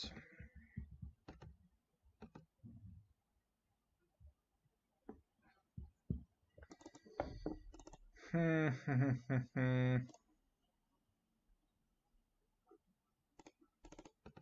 I'm probably just gonna let that resolve because we have a detention sphere.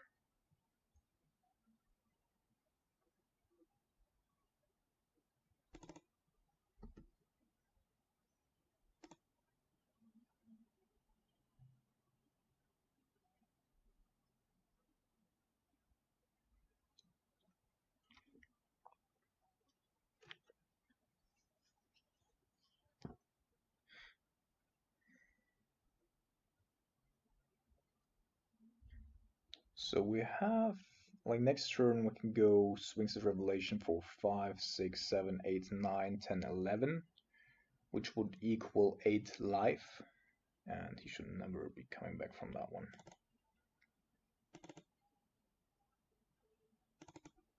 Oh my goodness. No land drop, Searing Blaze. Just for the prowess trigger. Yeah, you know what? Do your thing, mates. Do your thing.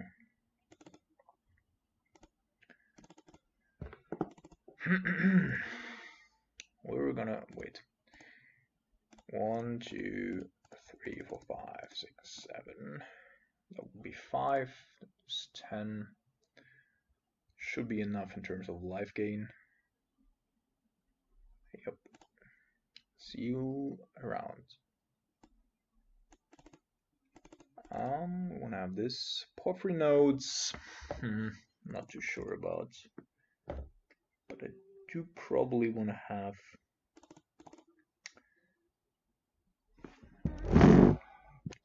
This porphyry node's good enough.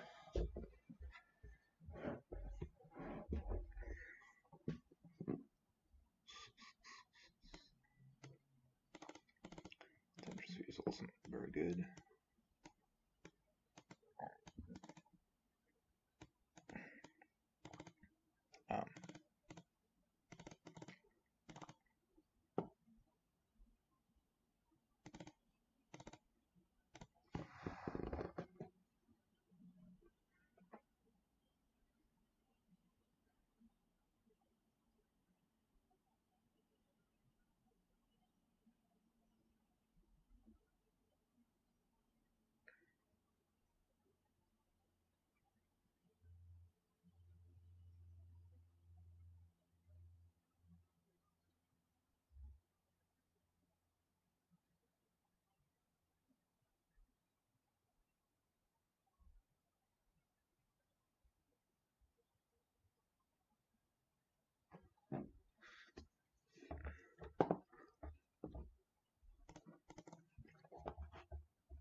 Alright. So Porphyry Nodes gives us the ability to deal with a creature heavy draw here,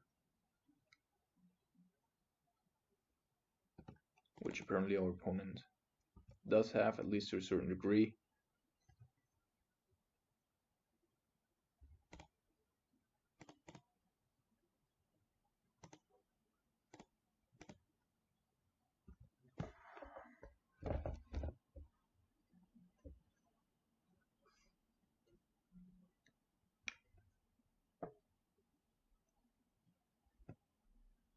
Yeah, so now, even if he does have Nylon, it doesn't really make sense to play it either this turn or next turn for him.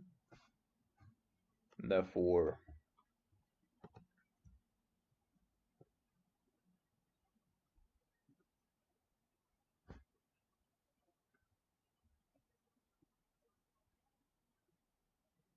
oh my goodness.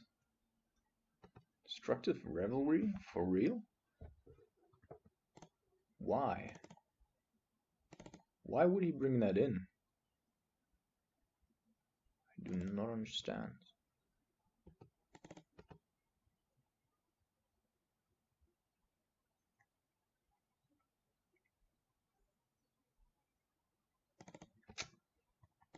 Well, that was supremely lucky of our opponent.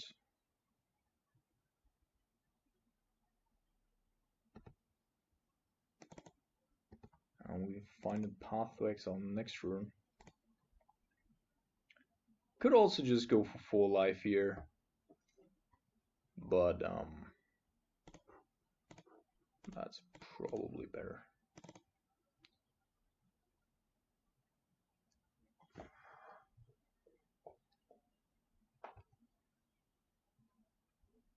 But we need to do some heavy lifting now to come back from this.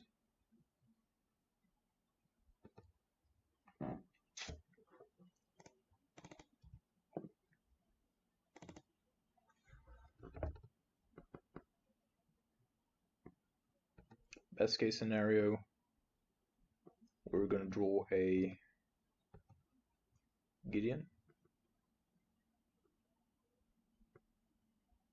Yeah, I knew it.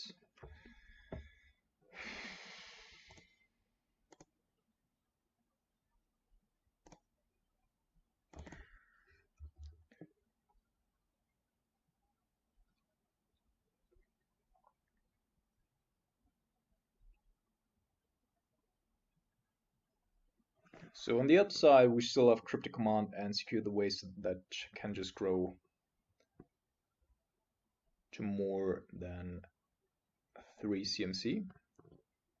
And therefore we're not gonna take any damage there. But apparently the last 3 cards in Sand are all damage spells, which will make our life pretty hard next turn.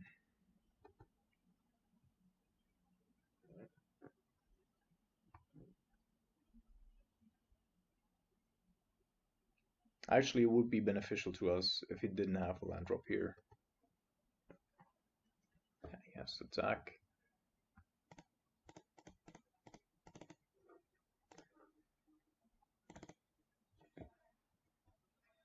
We are not taking damage.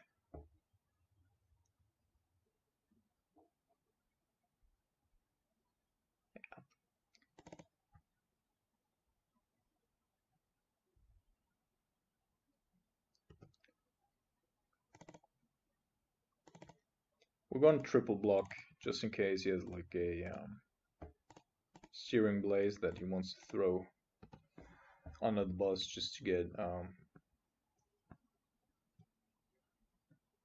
additional value out of his island.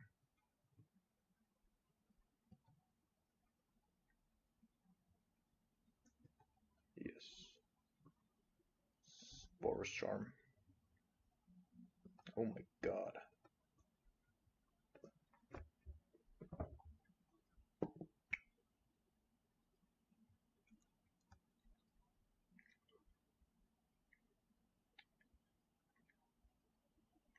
So I'm certain that he has a Boris Charm as well. The way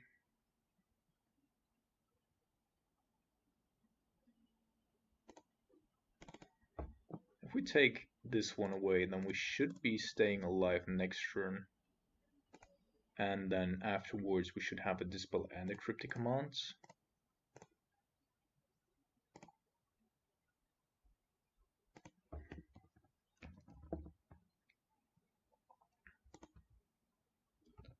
So let's see.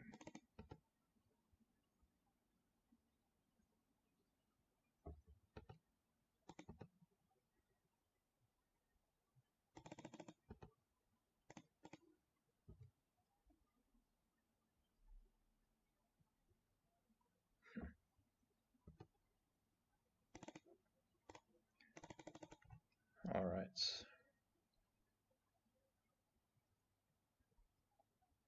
I think actually,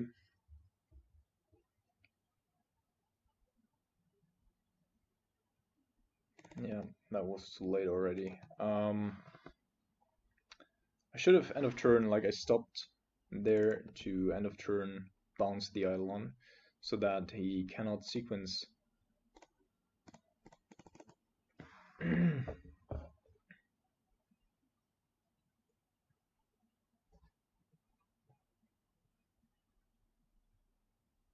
Because he could Boros Charm now, take 2 damage himself, but then our Dispel would also take damage. Or make us take damage. Yeah. It's Lightning Helix, not a Boros Charm. Sure.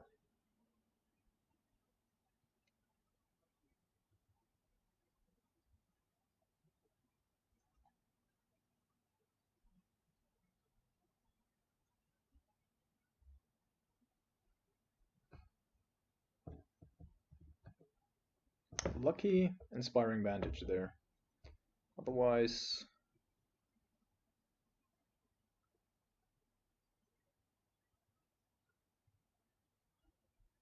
he does have another instant here.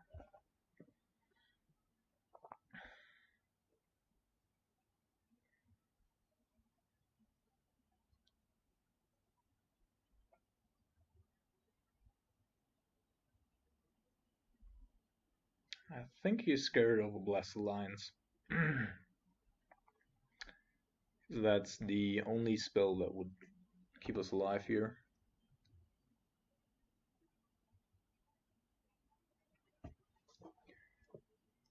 Okay. Opponent had it all in multiples.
We need Celestial Colonnade in order to get Gideon out.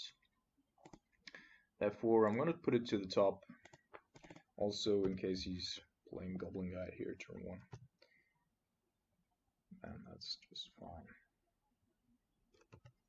But no, it is a Swift Spear, which is actually a little more annoying.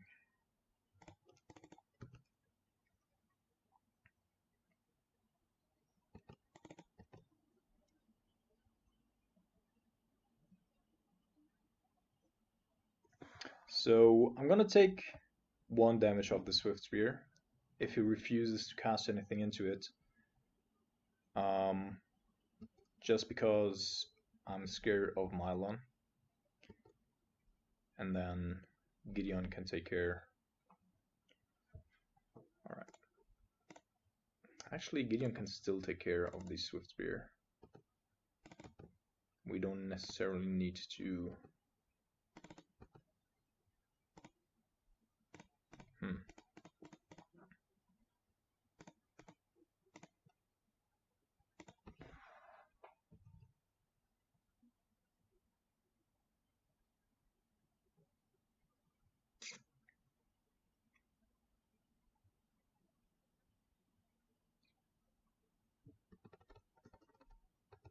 Please don't tell me that Skullcrack can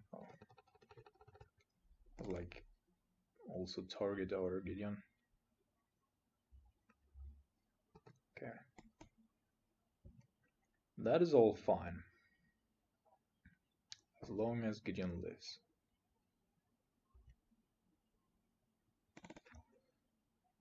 Oh, Skullcrack, yeah, sure. Sure.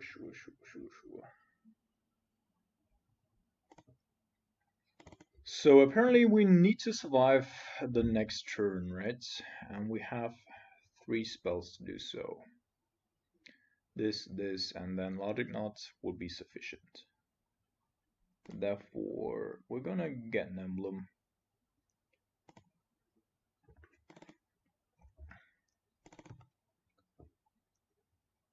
To hopefully protect our Gideon through the next turn. That was actually a pretty well sequenced turn from our opponent there with the Skullcrack. I didn't even read it's actually prevent damage, and therefore the other stuff is actually working here.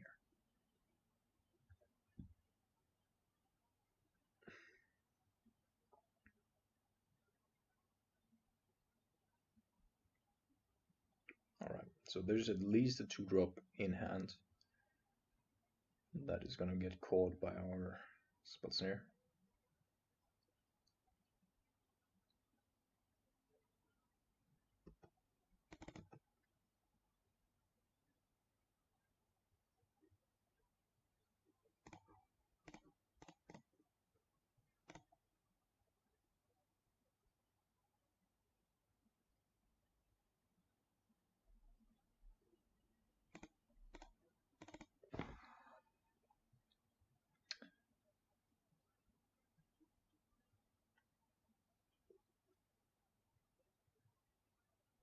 Oh no. Oh, it's risk factor.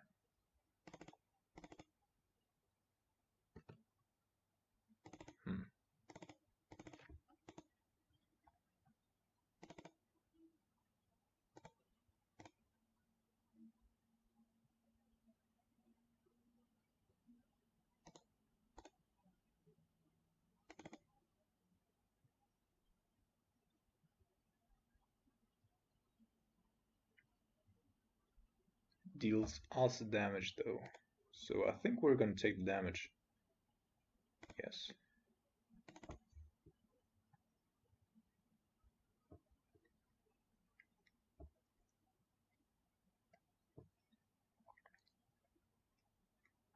Because next turn we can counter the risk factor. He still has to invest quite a bit of mana.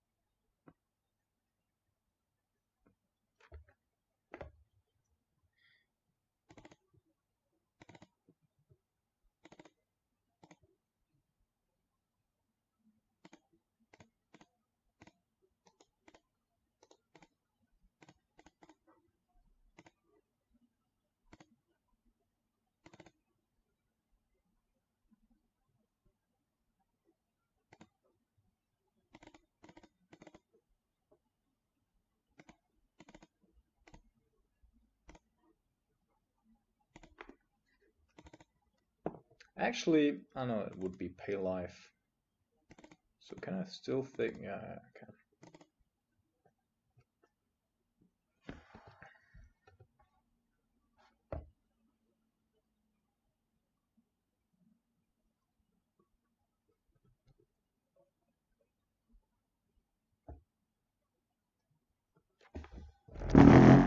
Interesting game here. If he gets rid of our Gideon, we're just plain dead. But we still have a spell snare, and he needs to waste 2 spells onto our Gideon. The thing is that, so this here, yeah, 4 damage to them. Therefore, we're gonna take the damage here anyway if he wants to discard something.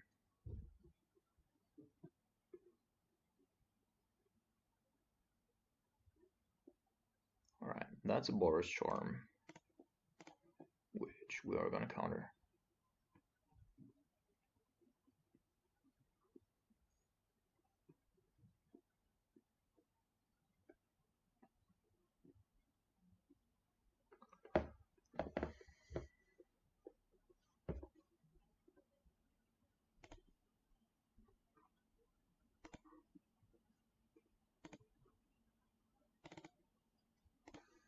Okay. So is it time yet to punch in? Or is it not? Like if we get Gideon to 7.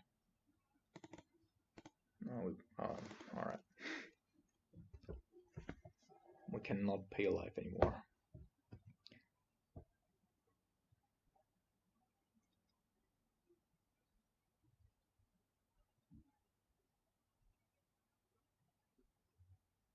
Pooh. That is not good.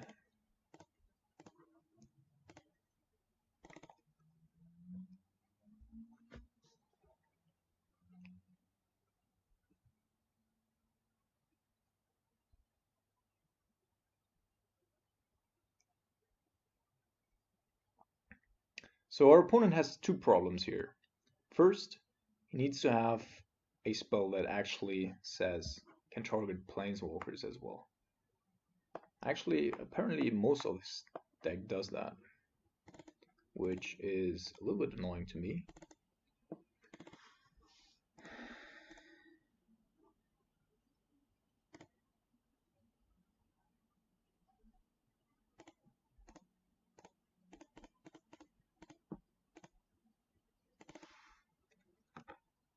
Let's see.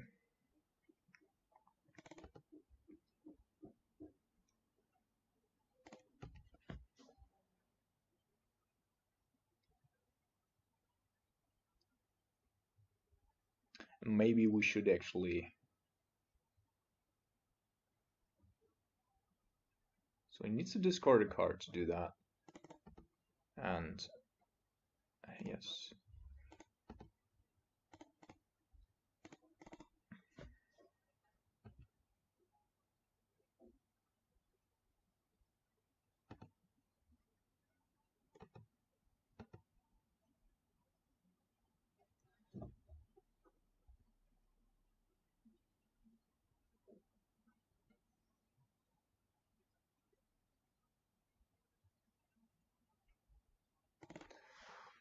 Okay.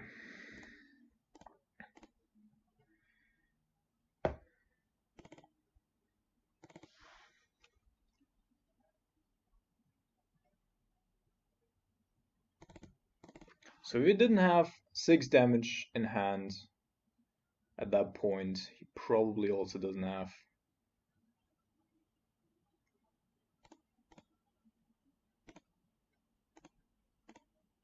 7 damage next turn.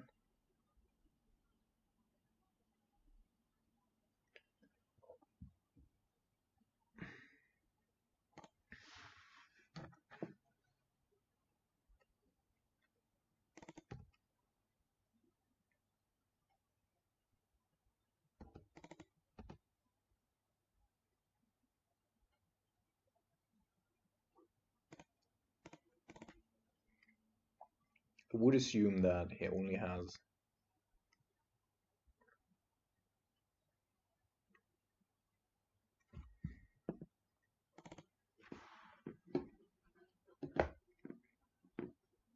He has 3 mountains in his deck, 3 basic mountains, and probably not an additional green source, which... yeah, just makes our spells a little better each turn. Because he probably cannot overload at that point anymore.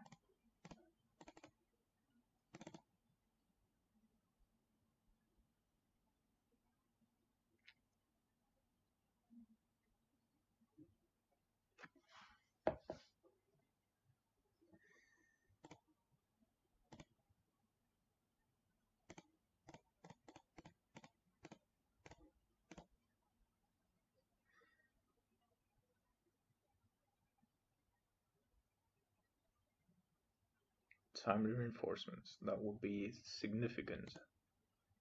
But that would probably also only be the case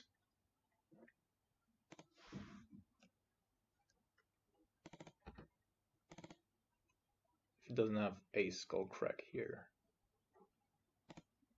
Although Skullcrack might actually... no. Okay, he has a Skullcrack.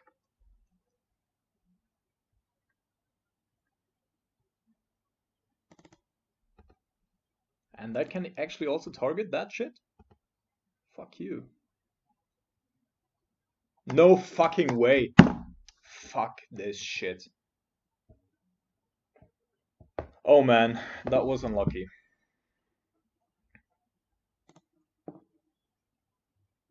Everything can target planeswalkers apparently. Even a freaking Skullcrack. Well, next turn we would have won that. Sad. But I think still good league. One that we should have 5-0'd. But anyhow, it's good to be back. I'll try to upload videos frequently, and have a good day, guys.